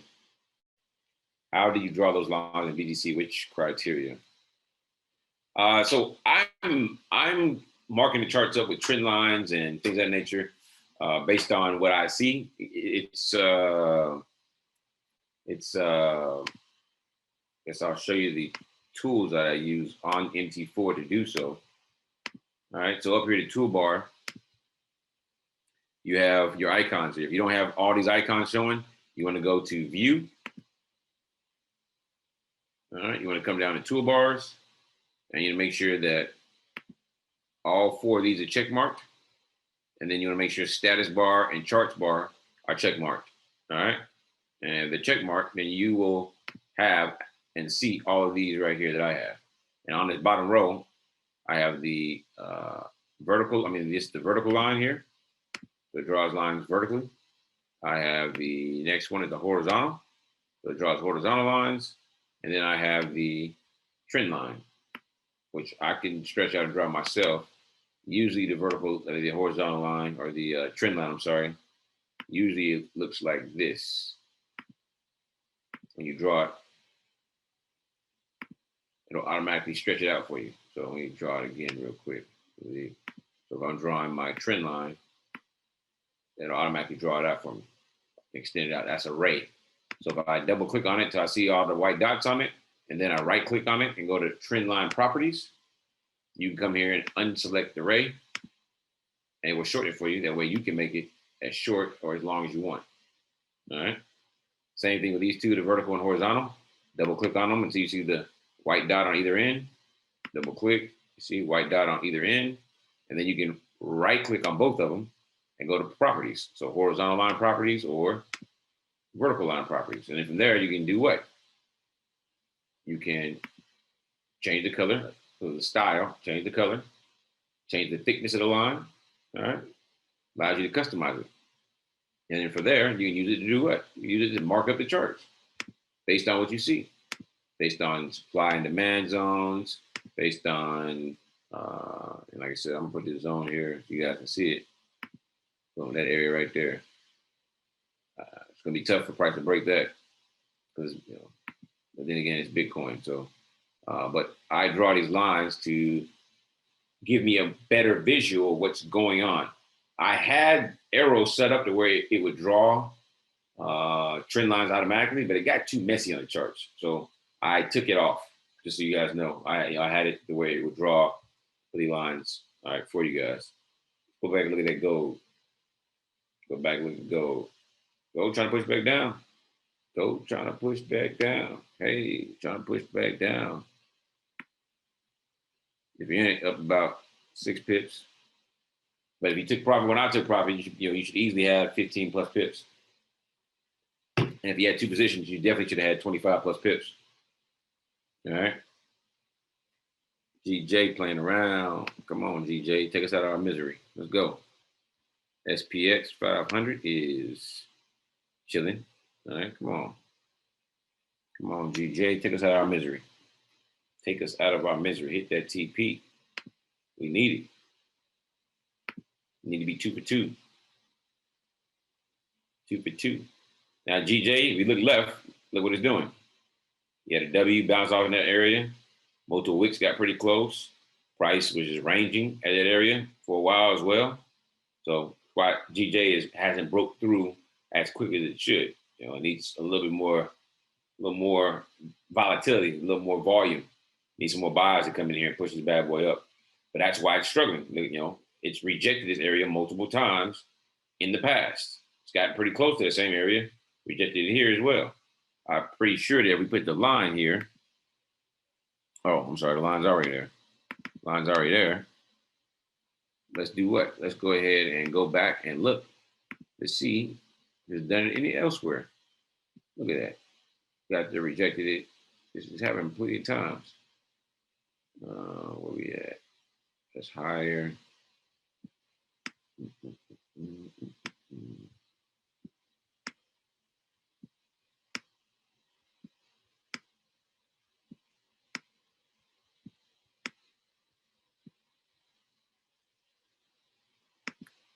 Let's go to H1, see if we can't find it. It's been a while since price been that high again.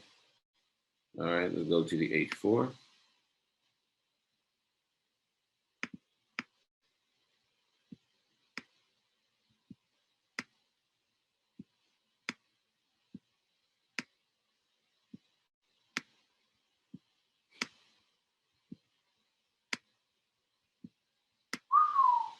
We got to go back a while, guys, to find that price point. Look at that, man. Yeah, I can't make this up, guys. Look at that. On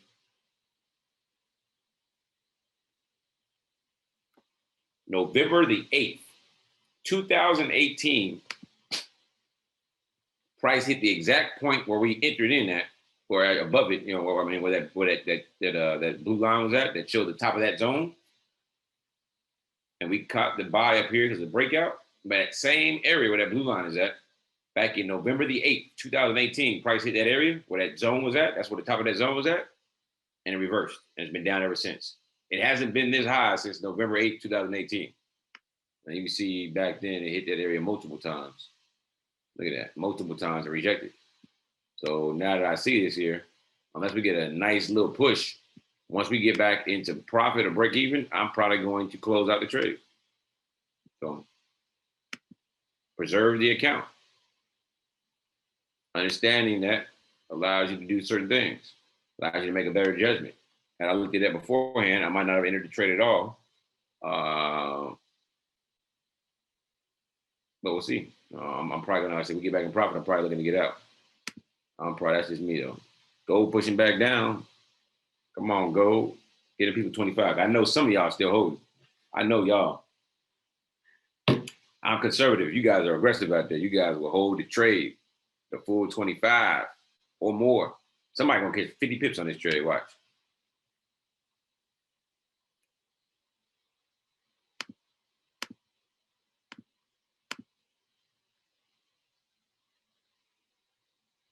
So did FTMO change the 300 account? I only see 200K. All right, so FTMO will allow you to get up to 300,000 if you pass the 100K challenge 3 times. They'll combine all accounts to give you a massive account of 300K.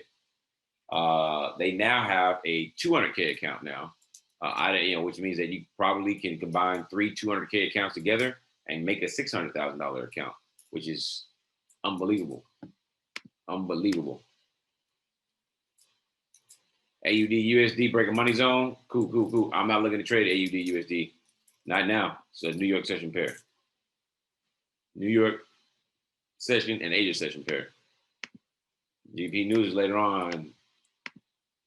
Oh, wait. My FX book. Let me see here.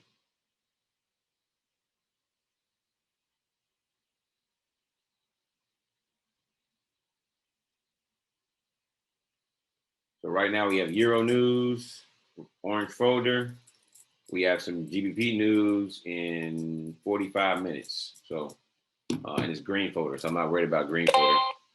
I'm not worried about the green folder. EUR USD just got a sell. So if you guys took the EUR USD trade at bag entry, you should be in profit now with another entry, with another arrow coming down. So you should be in, for those of you guys who took that, should be in profit now. I'm not trading in Euro USD. You guys know me. I like to trade everything. Again, you guys to find out. I love the phone case. Yes. So shout out to my frat brother, Mr. Bruce Paul Moore, Wolf Customs. All right. He made me a phone case, the AIRO phone case. All right. I showed all the AIRO merch to the corporate team. And so you're looking to get some things out on the website so that you guys can buy the AIRO merch through the company's website. So shout out to the frat, for putting that together, man. Did a good job on that, real good job.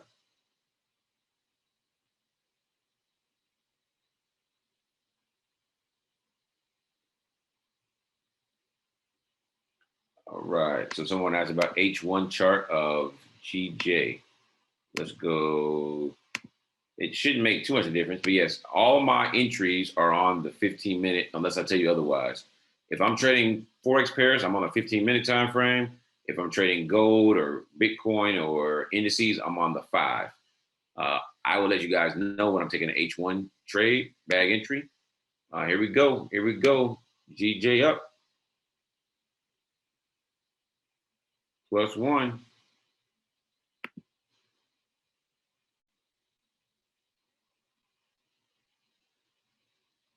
Well, come on. Give me the move. I'm about to get out. So as you guys see the account, I took an interesting little trade yesterday in Bitcoin and gold and got hit upside the head. So I'm a little frustrated right now. We gotta get it back. We gotta get it back. FTMO. We're down a little bit in GJ. We got a late entry on FTMO. So when it's positive on FTMO, I'm definitely getting out on both accounts. On both accounts. Because remember, we're at a 3-year high right now. Price broke above it a few days back. I remember we actually ran a trade last week and we got out because it was at a 3-year high. We're back at that 3-year high. And you see here, price is struggling to break through it. Price is struggling to break through the 3-year high.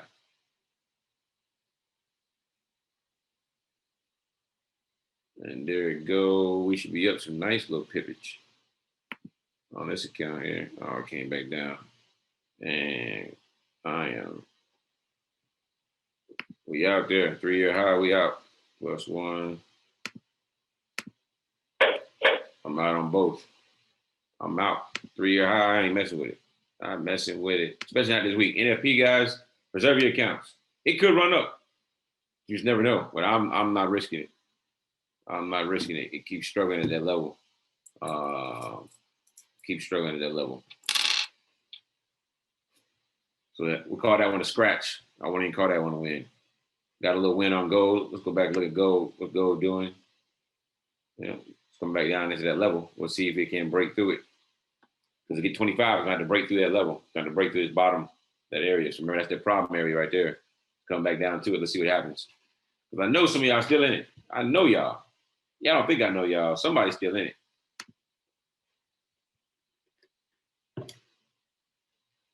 Yes, I recommend 0.01 for every $100 in your account. Is what I recommend. All right. Strat 10 coming out this week. I always say it's coming out and I don't put it out, but I do it on purpose. Too many people are trying to look at every strategy because they see somebody else talking about it. And they don't even want to master strategy number 1. Got to master the basic fundamentals, guys. The basic fundamentals. You master that, then guess what? You have a better opportunity of being successful with the other strategies later on. Got to master the fundamentals. All right, got to master the fundamentals. So as these strategies get more and more fun and interesting, I'm going to stop at 10. And I've got collaborations with other people that have other strategies, and I don't want to bring them out yet.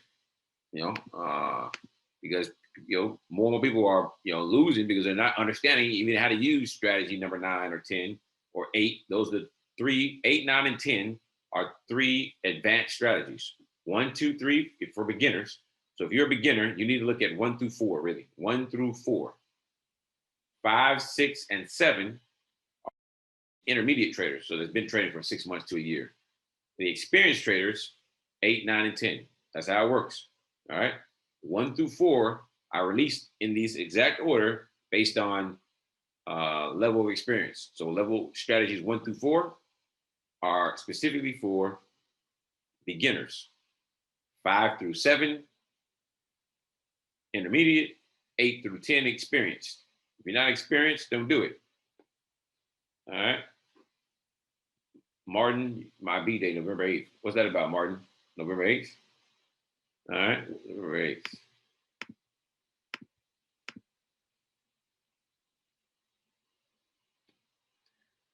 So if we want to trade more on the 1-hour charts, does that mean notifications once an hour, but still keep an eye out on 15-minute charts? No. So if you want to trade just the hour 1, put all your charts on the H1, put arrow on those charts. It will notify you when there's an arrow on the H1.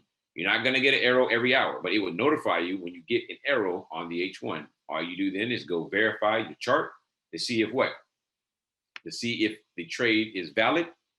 And then from there, do what? Then take the trade if it's valid. If it's not valid, don't take it. All right. And you guys see gold bounced off that zone again. I'll pull up my chart for you guys to see. And GJ is bouncing off.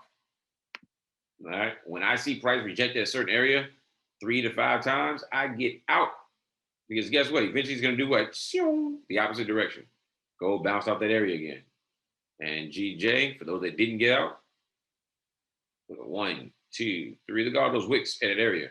When you see wicks at an area like that, That is the market makers picking up pending contracts. Again, we talked about this in strategy number what? Strategy number 9. Wicks, understanding the wicks. If you see wicks in one direction, that is the market maker picking up orders, which means that they're getting ready to do what? They're getting ready to head in the opposite direction. And eventually, once they get everybody all the money they want, they'll make one big push in the opposite direction to lock you in. And that big push might be 8, 9 pips. All right. And the next big move could be 10 to 15 pips. And that third big move, another 10 to 15, maybe 20 pips. By then, they've made 3 pushes in the opposite direction, and your account is either blown or you're in significant drawdown or you've already freaked out and closed the trade. All right. Pay attention to the wicks. And these wicks come at what? They come at a point where price hit 3 years ago. It hit there a couple of days ago, but that was the first time in 3 years. Look at these wicks right here. Look at all these wicks to the bottom. All these wicks to the bottom. All these wicks to the bottom. And look, price ran up. Look, you have a big push. 1 big push, 2 big push, 3 big push. Trying to make a 4th big push. They're trying to fake everybody out up to this area, 3-year high. And guess what? I will come back and look at it, but I would assume that by New York session, when that news comes out, they're going to use news to run price the opposite direction. News means absolutely nothing. I've seen NFP news that was positive, yet you see price go, price of currency, you saw price of gold shoot up. No, I'm sorry, shoot down. So if the economic news is bad, gold is supposed to go up. But I've seen gold go down. I've even seen economic news be good and the indices go down. That's because the news is just an excuse for the market makers to move the price to a level of liquidity in a very fast way. That's it. That's all it is. So when news comes out and you see price go to a certain level and stop and then retrace or break back up, that's because they use the news as a medium or as a vehicle to move the price to a level of liquidity. Now, what does a level of liquidity mean? That is an area where there is a lot of money, a lot of pending orders, a lot of stop losses, things of that nature. So where the actual market makers can pick up money and then they can move it in the opposite direction. If they hit stop losses up here, at this zone here, so let's say this is the area of liquidity that they want to move it to, because again, the market makers can see everything. They see all the trades. They see all your entries. They see your stop losses. They see your take profit levels. They see all your pending orders. If you don't know what a pending order is, there is what's called a buy stop and a sell stop. There's what's called a buy limit and a sell limit. I don't trade those. So, if you want to learn more about those, we have that in the education in the back office. You can go to AP Academy and go learn more about that. Mr. Daisy Duncan teaches about that in the back office. You can learn more about that. All right. We might talk about them on this call one of these days, but right now I'm going to talk to you about the market makers. And so they see all these orders. And so they're like, all right, great. There's $100 million of pending orders up here. We're going to use the UK president's news that he's getting ready to come out here around New York session and talk about interest rates. They'll use that to move the price really fast up to the pending orders and the stop losses up here. And then guess what? Then turn it away. All they do is move the market to where the money is at, grab that money, turn it around, and head the opposite direction so they can secure the money. Move, grab, secure. No, move, grab, reverse, secure. They move the money in the direction where they want it to go so they can grab the money, and then they reverse it and head the opposite direction so they can secure the money. That is what market makers do over and over and over and over again. All right. Once you understand that and you see it work for yourself, you would do what? You get out of Dodge. You won't either trade or you look to get out. All right. That's why I got out of the GJ trade.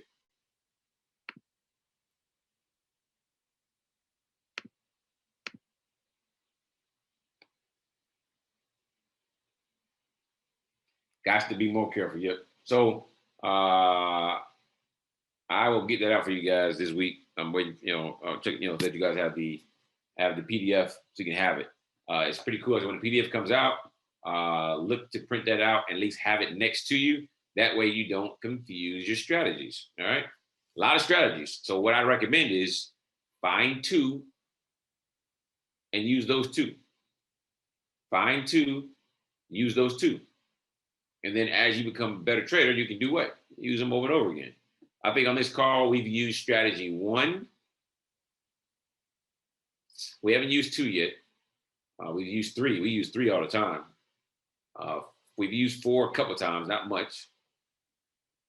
5, we haven't used 5. That's the counter trend. Oh, no, that's the multi-time. I'm sorry. We have used 5. 5 is multi-time frame. 6 is counter trend. We haven't used that one. 7, yes, we've taken M's, W's, and wedges. We took a wedge trade today on gold in 1. Strategy 8, we took trades last week with strategy 8. Strategy 9, we took trades on that one. And strategy 10, once it comes out, we'll look to take trades with strategy 10. So we've used almost every strategy on this call. And so even now, I don't see all strategies because, again, there's so many to use. On this call, I know strategy number 1, strategy number 3, strategy number 7 are consistent. And so we can take a lot of trades with those 3. So I try to concentrate on those 3. If you notice, number 3 strategy, the break, 8 session breakout, is our number 1 trade strategy on this call. That's our number 1, because again, it's the pound pairs, which I intimately know, and we win a lot of trades with strategy 3. And I think we've only have 2 losses with strategy 3, multiple wins. So once you get into the groove and you understand what you're looking for, stick with it. Whatever, if it's not broke, don't fix it. If it's not broke, don't fix it. All right, no reason to. No reason to. AUD I'm not looking at it right now. It's not a London session pair. Version 4, like I said, hopefully this weekend, guys. Hopefully this weekend. Strat 10 is not fractals. Nope, Strat 10 is not fractals. Strategy 4 is the version where you can receive notifications for multiple time frames. Potentially this weekend, guys. I thought about it multiple times here. Do you typically hold 1 to 2 days swing trades through non-farmers week? You can. I don't. Hey man, I don't. I'm gonna call these H1 trades out for you guys to take them with you so that we can maximize the dollars and catch more pips, because I've seen a lot of people winning very big with those. As you guys know me, I'm a scalper. I have no patience. All right, we just got a notification. I have no patience, so I typically don't. Euro NZD on the 60-minute. There it is, our first one. Euro NZD on the hour chart. All right, let's go look at Euro NZD on the hour chart. And yeah, it's right at the zone. So we're not looking to take that one. Oh, hold on. That's 15-minute. H1. H1. We're in a sell trend.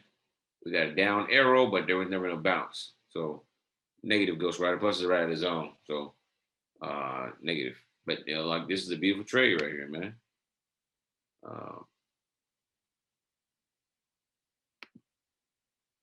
H1s are beautiful when you take them, when you get that right setup, guys. Got to find those. So we'll try to catch some more of those. Euro NZD negative though.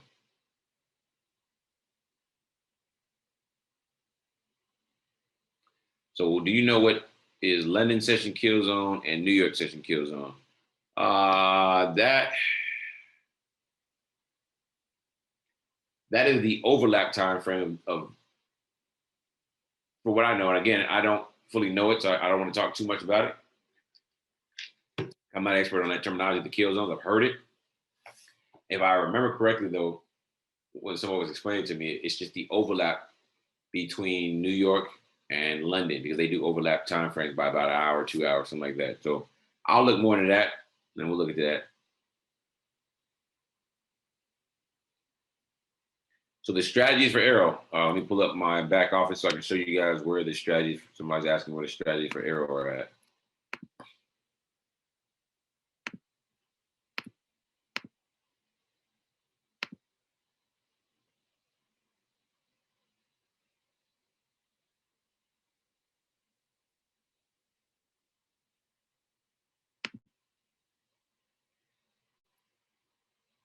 All right, cool. Let me share my screen. So if you log into AuvoriaPrime.com, you have to have a subscription, guys. I know there's people on the call that are not using AIRO or not paying for it.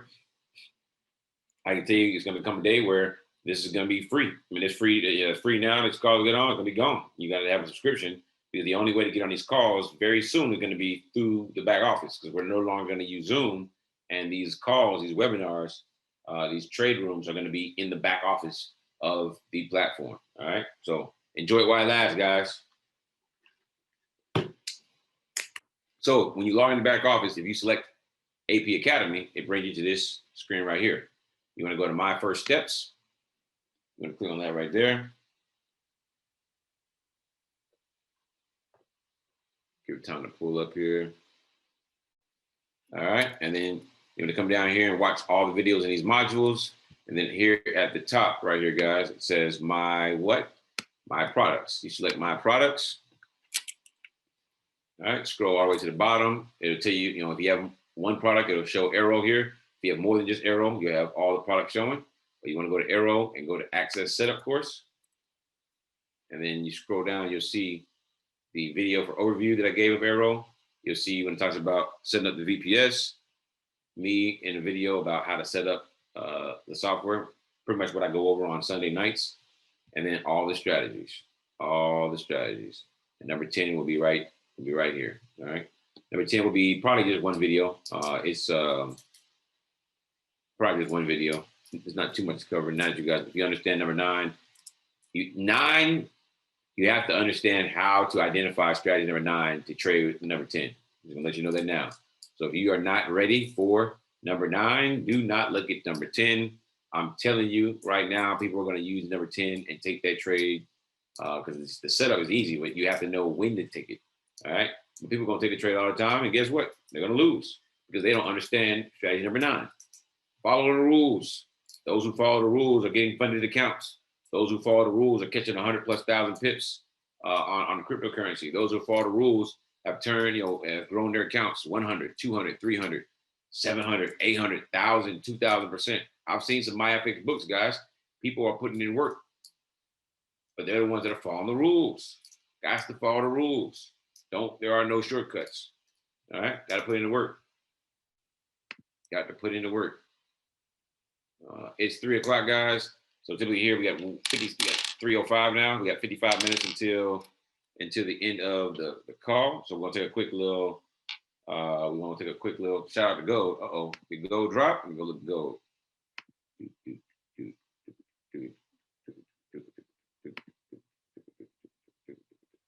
Old pesky gold. So I knew somebody held on to it. I told you. Let's go look at gold real quick and we take a break. As you can see here, gold broke through. Gold broke through. So again, that strategy with the wedge, again, powerful. The wedge is the most powerful pattern you can trade in the market. I don't have patience. I got out because I saw all that trouble. So I preserved my capital. I caught my 25 on this account. I caught 30 on the other account. So I'm happy. Got my pips. All right. But I got out early. Shout out to those who held. I knew somebody was going to hold, but gold broke through. Gold broke through.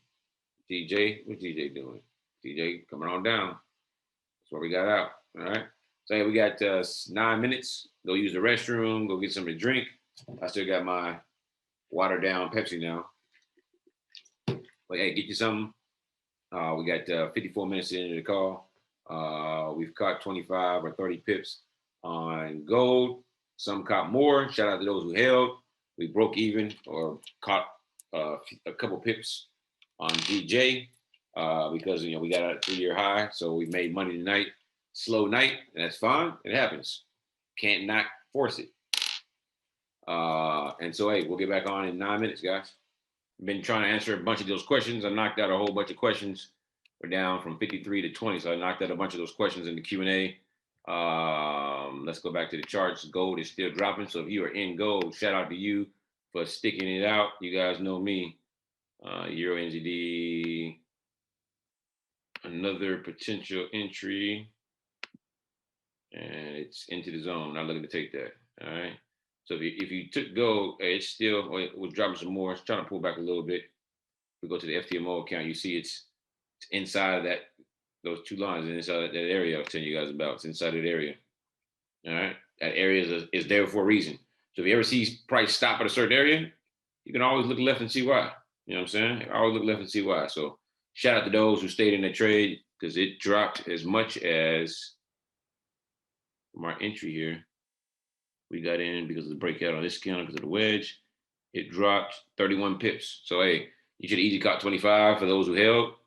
And those who got out when I got out, you should still, if you had two entries, you still should have got out with 30 plus. If you only had one entry, a good 13 to 15 pips. So let me ask some more questions real quick here.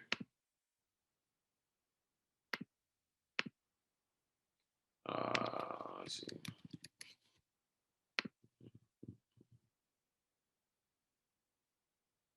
Oh, so FTMO is only doing 2 times 200K for a max of 4. They're not doing 3K, three accounts like they do with the 100K. All right. So the max you can get if you do the 200K challenge, you can get two $200,000 accounts, which is a total of 400,000. So it's not bad. Still not bad. Do not revenge trade. That is a great thing. I tell you, I took a loss on gold and Bitcoin yesterday at the same time. I immediately walked away. I was already mad that I lost. I immediately walked away. I lost a lot of profits. So I think when we left here on Friday from London session, we were, the account was up 18%. Over the weekend, Friday night and Saturday, that's all. I didn't trade Sunday, just Friday night and Saturday. I was killing Bitcoin, and I made another 20% on the account. So I was up over 38% on the account. And the goal was to get to 100% this week and double the account up like we talked about. And yesterday I lost all the profits. So you guys have access to the Maya Facebook. It should be refreshed by now, so you can see it. And hey, you live and you learn. I take losses too. So again, the reason why you guys have that is to be able to see the transparency. I'm not sitting there going to tell you guys I won. I could have easily put $500 in my account and showed you guys that I made money and you didn't believe me. But give you guys that my Facebook. And like I tell you guys all the time, I am a better trader with you guys watching me than I am by myself. I can tell you that right now. The name of the app for the news is My FX Book. My FX Book. All right. I'll put that into the chat real quick. It's a news app. I'm mad about that. On that trade, I was steaming hot yesterday. I'll tell you that. I was pissed. Really upset. But hey, it happens. We'll make it back.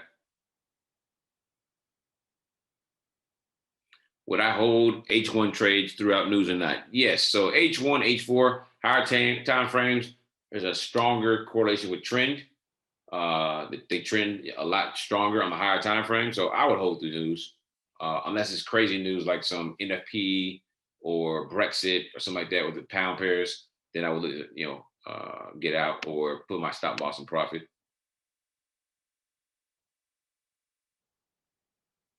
All right. I showed how to change the trend lines and be shorter, guys. All you got to double click that trend line until the 3 white dots show up. Right click on the trend line. And under parameters, you want to unselect Ray. Unselect Ray, and that will allow you to shorten your trend line so you can draw it as long or as short as you want to. All right. Just talked about that there. All right. Yes, the PDF will be in the Telegram chat. It'll be in the announcements channel. And then I'll put it into the AIRO bag chat and I'll pin it to the very top. All right. It'll be pinned to the top. So when I drop that, it'll be there. All right. Hey, shout out to David Smith. All right. 100K pips on BTC today. Shout out to Hilliard. Yet again, over 100K pips on Bitcoin today. Man, hey, the cash is killing it. GJ flying. Somebody said GJ flying. Now I want to take off. Exactly. Boy, don't you just hate that? Let's go take a look at it. Gold coming back up. Look at that. Coming back up. Hope you got out. Hope you took profit. GJ. Come on, guys. That ain't flying. It's up a few pips. Our entry was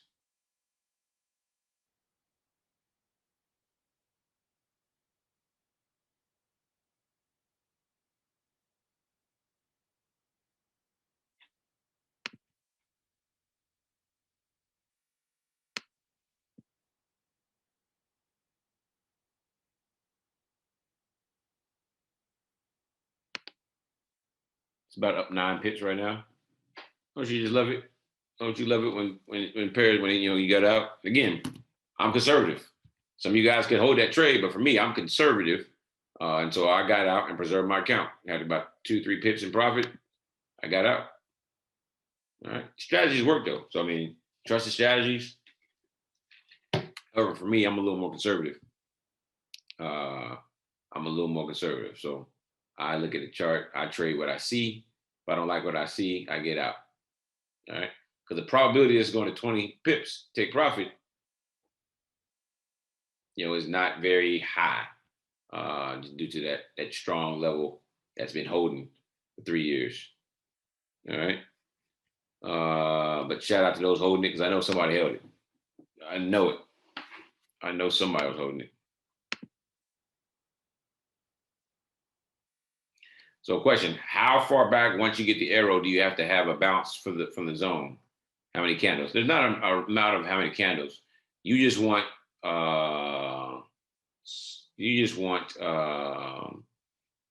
what do you call it? You just want there to be 50 pips or less, because of the same reason when it comes to the ADR. So for those who don't know what the ADR is the average daily range, either that or the average true range, the ATR, which means what? That's the average number of pips that a currency pair or asset class moves, every day on average. All right. And so if 50 pips have already happened before you get your entry, the probability of you catching 20 pips lessens significantly, because the majority of the ADR is eaten up, because most Forex pairs, especially the ones we're trading, have ADR of like 80 to 120 pips. So if 50 pips have already gone past and you got an 80 pip ADR, you only have on average 30 pips left for that pair to move for that day. All right. And so the probability of catching 20 pips is significantly lower. All right. That way, if the agent channel is less than 50 pips and you get a breakout above or below based on the trend, your probability is significantly higher of catching 20 pips. Same thing with the bag entry. If the entry is less, the closer the entry is to the zone, the higher probability chance you have of catching that 20 pips. All right. GJ 20 pips hit. Congrats. GJ 20 pips hit. Congrats for those who hold. I told you somebody was holding. There it is. Still shooting up, boy. So that's 2 trades, guys, on this call. 2 trades. All right. Somebody asked if they qualify for the crypto group. You have to qualify for the crypto group. You must send me a MyFX book link showing me that you've caught 10,000 pips or more. And then guess what? Then I will verify it, and verify it, you'll get access.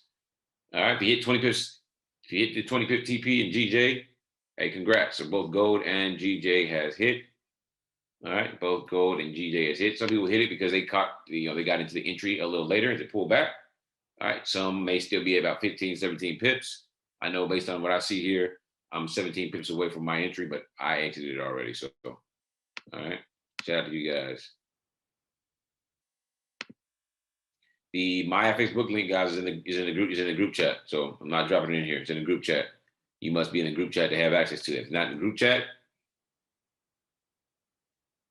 you need to ask your sponsor to put you in the group chat. If you don't have a sponsor, it means you're probably on this call and shouldn't be. So we're not gonna put stuff in here, guys. G pair is pushing up. Yep, GJ. Boy, GJ, man. Gotta love her. We got a love and hate relationship, Brady. All right, so Hill, you've been talking about setting trailing stops to secure profits. Great strategy.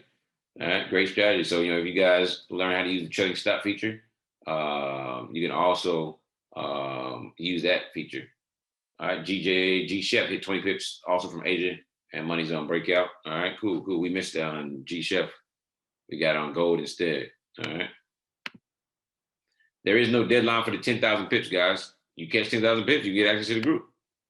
Catch it, get access to the group.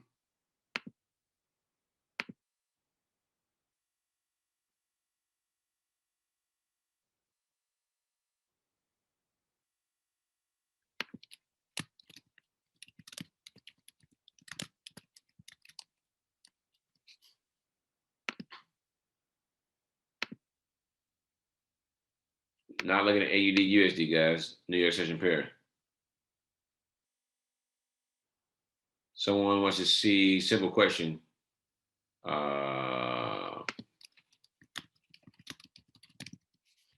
So no, the 10,000 pips don't have to be all at once. It just has to be over time. So if you take 5, 6 trades, you get to 10,000 pips. That's great. All right. Simple question: can you do analysis on currency pairs with no indicators, just empty?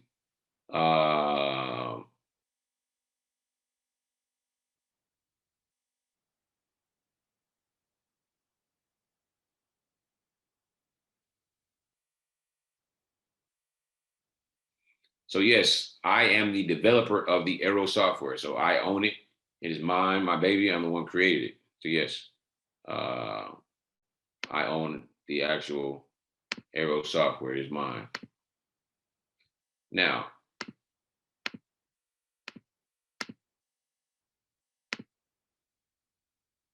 can I analyze the charts without the charts on here? Sure. Someone throw out a currency pair in the chat. We'll go dissect it real quick without AIRO, and then we'll throw AIRO on there and we'll take a look at it. We'll see what AIRO tells us. Somebody throw a random currency pair in there. They want me to mark up the charts naked.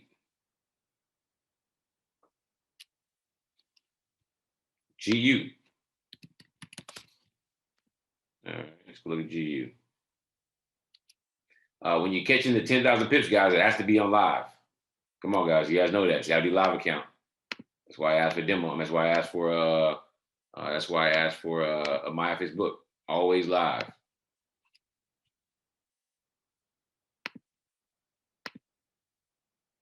So GU. Someone wants me to they want me to analyze a chart without AIRO.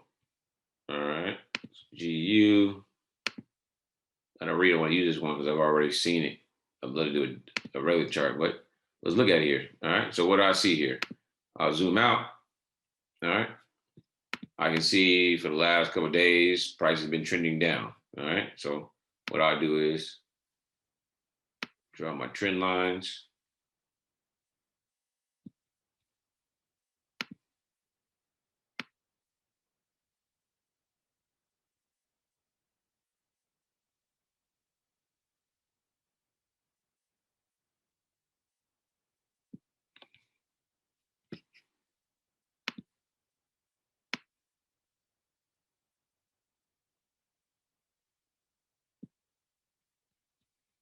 All right, I draw my levels of support and resistance.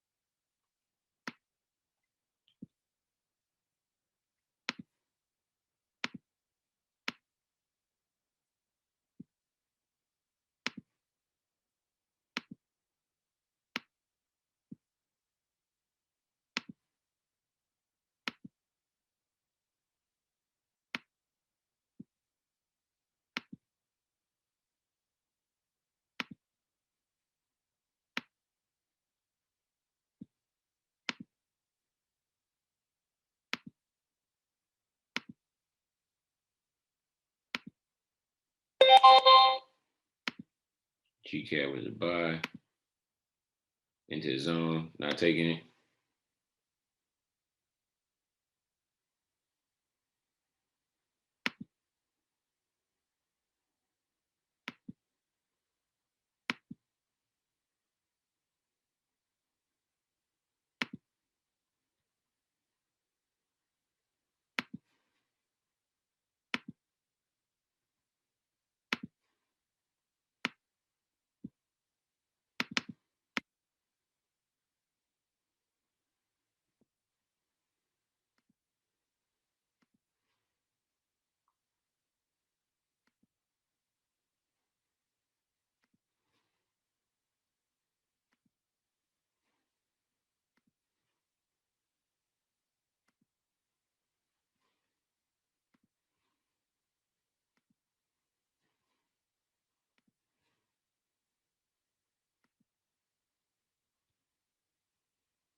right, so I see the overall trend is down. You can see here clearly, overall trend is down. And then we had a break of that overall trend. All right. This is how I basically analyze the charts in the very beginning. All right, then based off of this here, you can come in there and whatever strategy you utilize, you can work it out. So this is how I would analyze a naked chart. I always draw my support and resistance levels, with the the horizontal lines. And I use the trend lines to understand what my overall trend is. You can see everything's down. All right, and you can see that price broke through to, this area right here is a strong level because you get that overall trend line and it meets and corresponds with the level of resistance. All right. And so depending on what your strategy is, you could be entering into the trade on multiple occasions.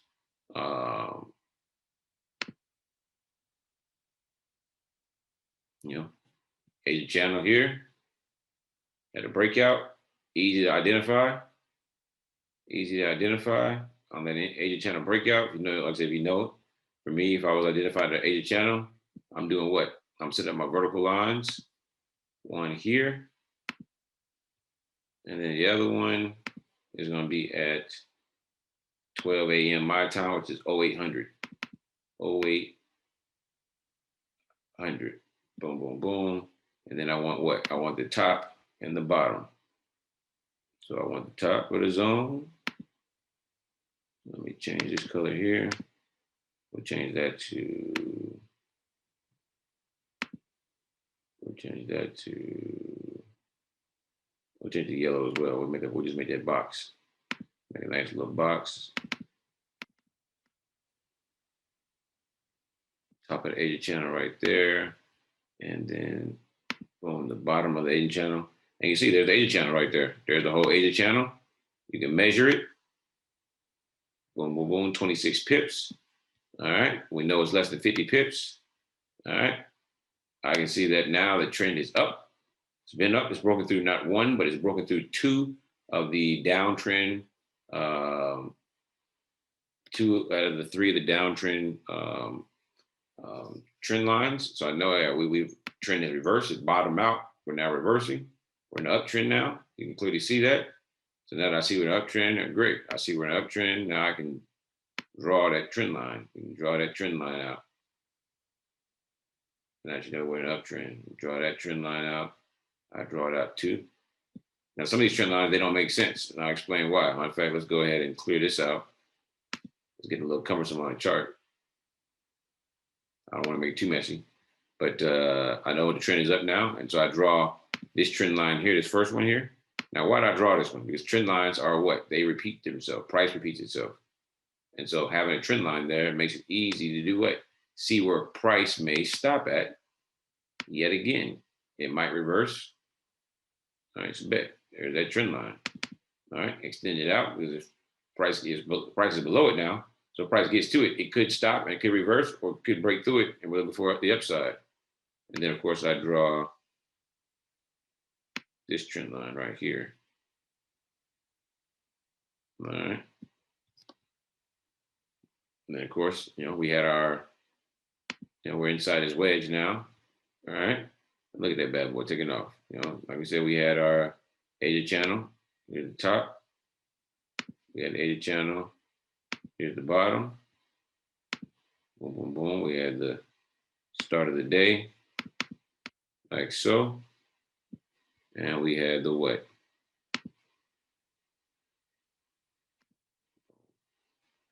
Breakout, buy, easy. Came down here, touched that what?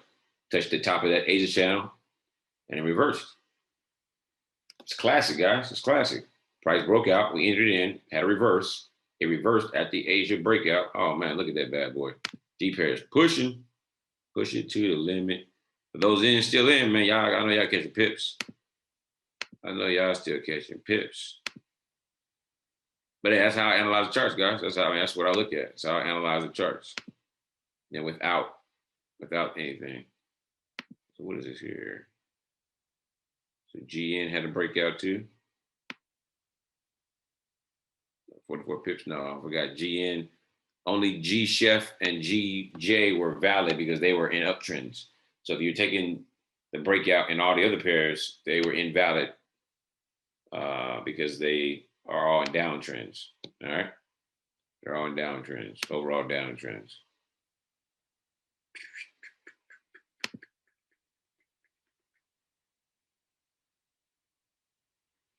But yeah, that's how I dissect the charts when I am.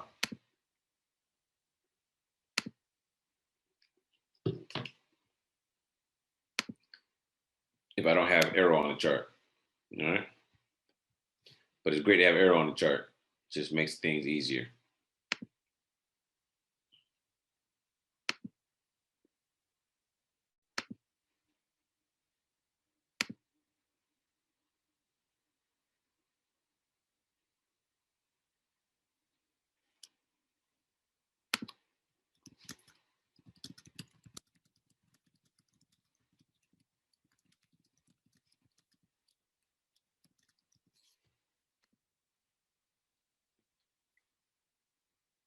AUDCHF, man. Y'all keep bringing up these non-essential pairs.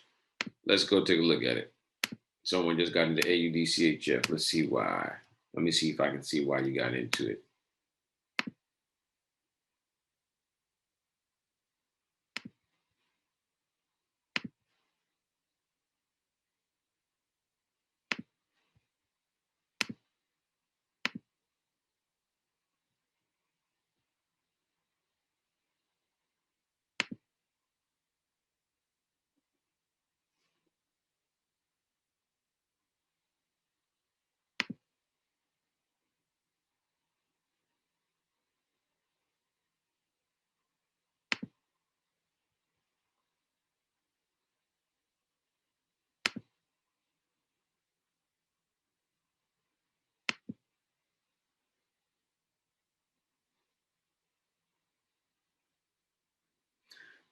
AUDCHF.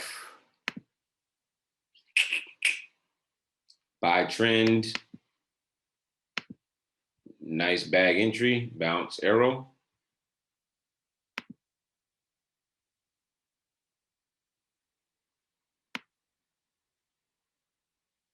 Ran up 14 pips, kind of retracing right now. So one thing I'll tell you guys about these New York, London session pairs, they're not going to move the way they should move during the session they're not supposed to be traded in most of the time. But then also with version 4 coming out, I think it'd help you guys as well because version 4 will have ADR built into it. So the version I have right now doesn't have it, but the version I'm going to bring out to you guys when everything is set in stone, we'll have ADR on it. So no matter what pair you put up here, whether it be indices, gold, cryptocurrency, precious metals, whatever, forex pairs, it'll show the ADR for that pair, so you understand what the ADR is for that pair. All right, I think that's essential for you guys to know. We've talked about it a lot. So this is version 4 right here. This is what it looks like. So an EA manages the arrows. So I can put on here as many symbols as I want, and it only runs on one chart. And so when I get a notification like we did here, H1 of EURNZD, all they have to do is select that. And bada bing, bada boom, it brings up the H1 chart of EURNZD. And you can see here, I can look at the chart. Really that simple. This is the H1 chart, EURNZD, H1, you see it right here. And now I can just look and see, is it a valid entry? That's not a valid entry, so I don't worry about it. I'll close it out. But that's what makes it pretty cool. For those who are looking for those arrows, wait for the arrows for strategy number 1, you literally can have one chart open only, and it will manage all the pairs you add to it. I'll make a nice little simple video that explains how to use it. But it's a pretty cool tool. And it will help out with the VPS because you only need one chart open. Now, while I'm teaching, I just keep all the charts open, but when I'm trading, I don't worry about it. The only time I keep a chart open is if I'm actually on that pair trading. So I have open trade. So like today, we only had trades on GJ and gold. So if I was trading my way, I would only have those 3 charts open. The one chart that has the EA, which is version 4, managing everything. Then I have the GJ chart open on 15-minute and gold on the 5-minute chart. Therefore, I only have 3 charts open on my VPS, which means it's not slowing the VPS down. All right, because a lot of you guys are running everything possible. Why? I don't know. If you're trading New York, only have New York session pairs open. If you're trading London, only have London session pairs open. Doesn't make sense. All right. Doesn't make sense to even look at those pairs, guys. From a long-term standpoint, can you win on some of those pairs? Yes. We've done so on this call. But on a consistent basis, negative. All right. On a consistent basis, it's not about can you hit a jackpot once, or can you on a slot machine hit a jackpot once? Everybody can hit it at least once. But if you keep putting money in, the probability of you hitting it a second time or third time or fourth time or fifth time goes down. It's already tough to hit it once. All right. It's the same thing with trading. All right. Just because you get it right doesn't mean that you should do that every time. Forex pairs are, from a long-term standpoint, meant to be traded during certain time frames. All right. Just keep that in mind. See if we got any more questions here.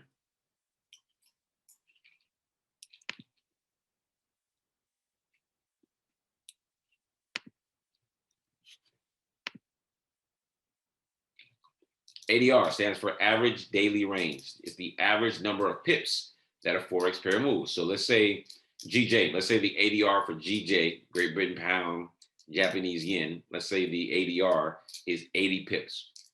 So on average, that means that GJ has been moving 80 pips. All right, 80 pips. That means if the Asia session channel is 50 pips, that means we, best guess, or based on the last, based on the ADR, GJ only moves 80 pips a day. That means we have 30 pips to catch the breakout, and we may not catch it because 30 pips, the candle that breaks out might break out 20 pips. So by the time we get in, we only got 5 to 10 pips left. So the ADR just lets you know, based on your entries, should you be entering into the market? Because you could have a great setup, enter into the market, the opposite color zone pops up and it reverses, or it just reverses.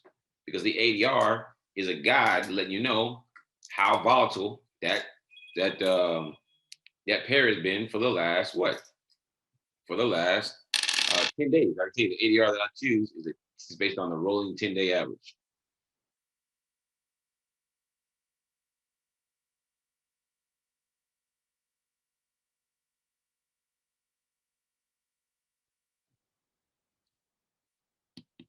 All right. Well, the AIRO template be default, so that's what we're working on. That's the hold up. The template will be but it will look exactly like mine looks. All right, with the background and everything. All right, that's what's been the hold up. Does Bitcoin have an ADR? Yes, everything has ADR. It's just based on how many, how much the movement is, on average. And again, my ADR will be based off of the previous 10 days, so the previous 2 weeks worth of trading. So we'll look at the average of that. All right, so every day is gonna be different. One day GJ might move 80 pips, the next day it might move 100, and then 70, then 50, then 30, then 120. So it's gonna take the average of the last 2 weeks for all pairs, and the ADR will be shown as the average. And the 10-day average is typically an industry standard. So we'll keep it at 10 days for now. There way you guys get a good idea. But yes, Bitcoin will have its own ADR as well. Can we have the option of adjusting the ADR average? I could make it available, but I don't want you guys to get confused. We'll leave it at 10 days. That way you guys just see what the ADR is. So I'm not gonna give that option to you guys available. All right. Again, too much control allows you to do what? Make changes and then forget about it. Euro USD and GBP NZD. GBP NZD for the buy, but we are in a what? Should be in a downtrend. Yep. And then EUR USD for the buy, but it's in a downtrend, and there was no bounce. All right, no bounce.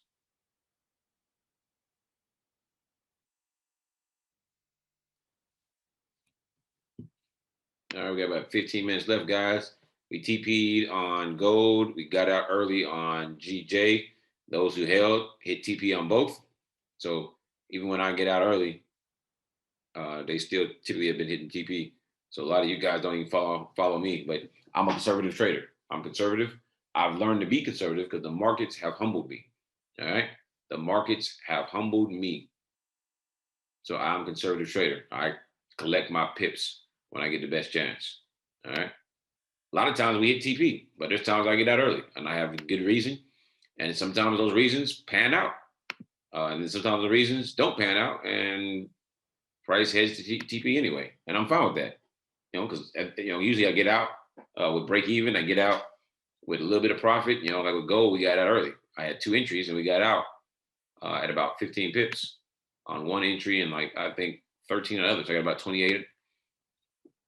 I got like 20 on the other account. So shout out to those who held.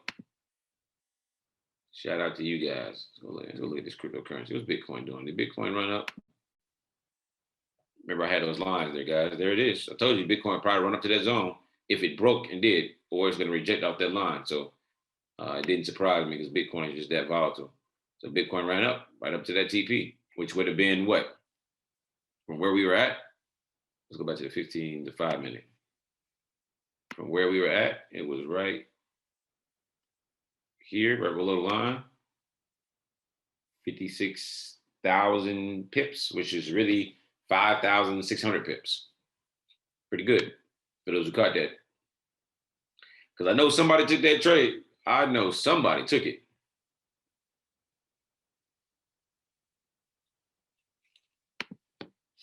I can tell you the crypto group, they work together.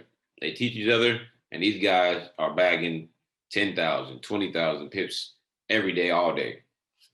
So, definitely if you aspire to learn more, the goal, be disciplined, learn the basics, and then qualify for one of these groups. The crypto group, getting ready to roll out the indices group. You got to collect 10,000 pips or more for indices to get in that group. Same thing like the crypto group. And then we have the funded group. The benefits of being in these groups, if you qualify with crypto and indices, you'll get a special strategy just for that group. So you have to be in that group to get it. I won't be talking about it. I won't make videos about it. I won't use it on the call. Nothing. Number 2, you'll get your own flyer, that you can use on Facebook. Show post in the groups. People give you shout outs. Number 3, you'll have a special call. Indices and crypto will have their own unique call. They have a call every week, at least one call once we get that started. Funding group will get their own special strategy and a flyer. Their strategy is fire, so there's no real reason to have a call for those guys. So they won't get a call. But again, these groups, it's not just about the flyer and the strategy. It's also about being able to learn from each other because there's some traders in there that are better than others. They are more experienced than others. I want to say better, more experienced. And that's what it's about. Some spend more times on the charts, they're learning more, and they turn around and share what they learn, and people are learning and becoming better. So I aspire to get qualified for one of these groups. All right.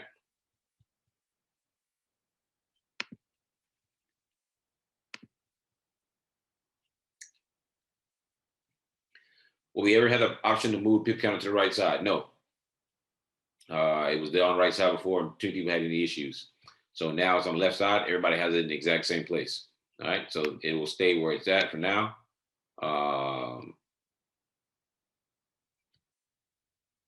GC bag entry on H1. Let's look at that. H1 GC. I didn't get a notification. I did not get a notification for GC on H1. So GBP CAD on the H1. That entry came before the money zone. And if you're talking about GBP CHF, because I don't know which GC you're talking about on the H1, that one came a couple of days ago. So yeah, it's got to be GBP CAD. So for me, those both were in, it's too late. We missed those. We missed those. All right. So you're in that. Shout out to you. Shout out to you for taking that trade.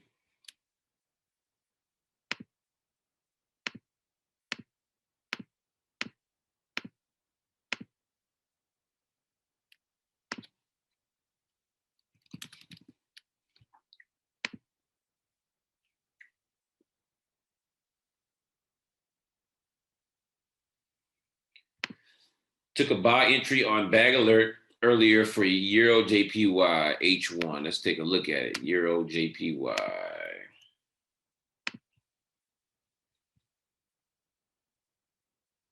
Euro JPY H1. Oh yeah, beautiful. So this individual, who is that? Let me stop sharing. Shout out to Carlos. Shout out to Carlos for taking this trade, Euro JPY on H1. I told you guys these H1s trades hit different. We zoom all the way out. Way more green than red, so we know we're in the buy. We're in the buy. We're looking for buys only. Not only was it an H1, a bag entry, it's also a strategy 9 trade as well. Strategy 9, M15 for sure. But I've been doing some testing. You can also use it on the H1.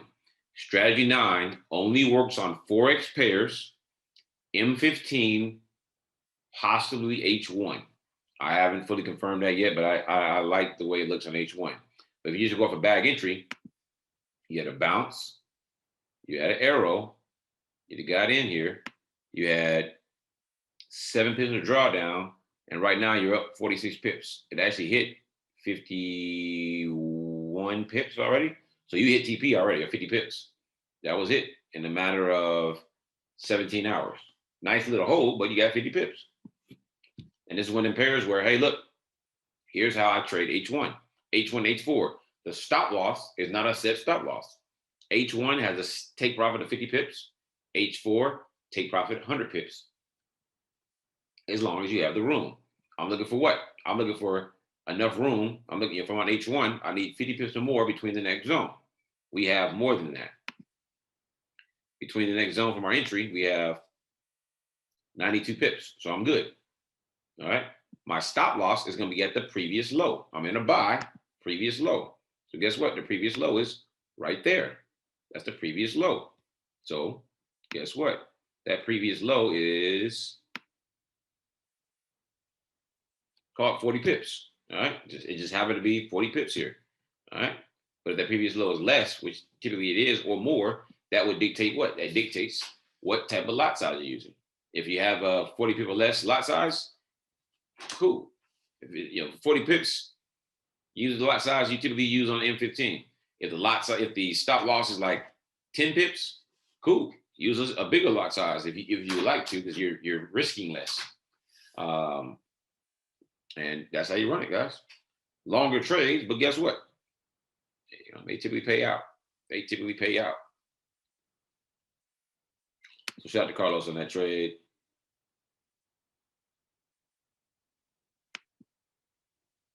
Hey, thank you for being supportive. Thank you for supporting me, guys. Thank you for supporting me. I created this for you guys. For funded account information, if you've got a funded account, just contact me on Telegram and share the information with me. All right. My Telegram channel is at Nate Got the Bag. My Instagram is same thing, at Nate Got the Bag. That's how you find me, guys. All right, shout out to Ken. Ken said he took the same trade on EJ on the H1. Both of those guys hit 50 pips. All right, I already hit 50 pips. So shout out to you guys for hitting that take profit. We will start calling those out, guys. We will start calling them out when we get those H1s. I want to start bagging them 50 pip runs.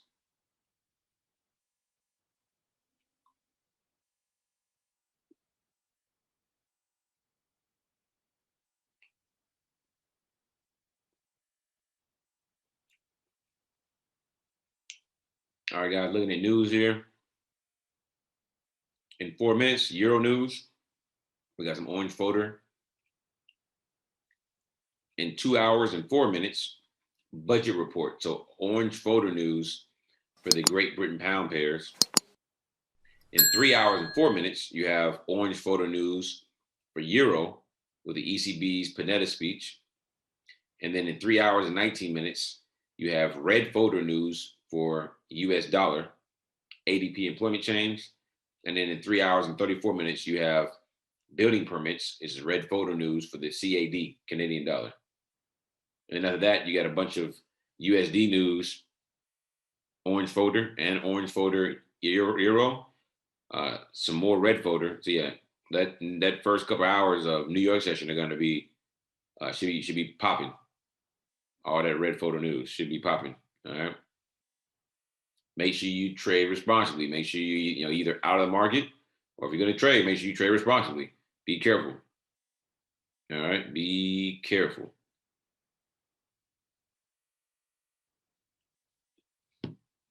see if we got any more questions here. I got 3 more questions.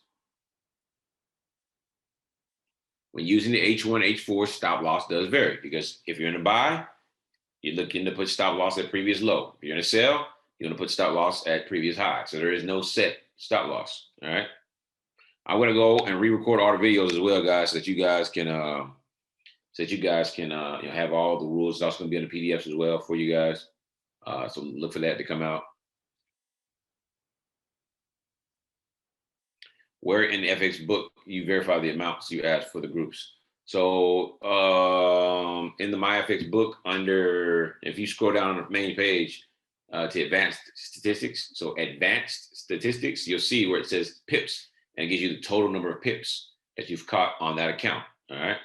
That number needs to be over 10,000. And of course, those 10,000 need to be either in all indices or crypto for you to qualify. All right.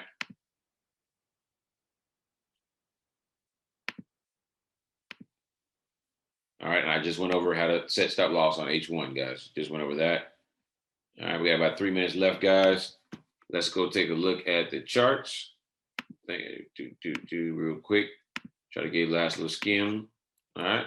For those who are on the call, hey, shout out to you guys. We caught GJ and gold. No losses tonight. Rough night. Market was slow. We still able to make a little something out of it. GJ, I got out early. So those who followed me, we got out early because of what was going on. Those who held, shout out to you for holding. That strategy, we entered in a buy for GJ based off of strategy number 3, Asia session breakout. And then we got into gold based on strategy number, what is that? That was number 7, break of the wedge for a sale. All right. I got about 30 pips out of that on one account, 20 plus on another account. I showed you guys my FTMO account. We talked about FTMO and a lot of the other funded platforms. It's all about risk management. To be able to qualify, you have to be able to manage your risk. Yes, I have a $50,000 demo account, and my goal is to only make $5,000 profit in 30 days. But I cannot have more than 5% loss in one day, which is $2,500. And I can't have more than 10% loss in the whole month, which is 5,000. And yes, drawdown counts as a loss. So if I got a 10 lot and I'm down 20 pips, that's $2,000. I can only lose $5,000 for the day. So that $2,000 counts. You can only have $5,000 worth of loss in one day, or 5,000 in one day. All right. And on a $100,000 account, it grows. It's 5% in one day, 10% for the month. And drawdown counts as what? It counts towards your daily or monthly loss. So it's all about proper risk management, because if you can pass their test, you can get you a fully funded account. And guess what? You can then trade other people's money. So if you don't have a large account, you can do what? You can get a funded account and you can do what? Trade larger lot size, which allows you to make more money, which allows you to do what? Make more profits. All right. That's the whole goal. Use other people's money to make money. All right. And just like that, guys, GCAD for a sale. Let's look at that real quick here. GCAD for the sale, negative, right into the zone. All right. That's it, guys. It is 4 o'clock. If you're going to continue to trade tonight, make sure to trade responsibly. I'll see you guys in the funny papers.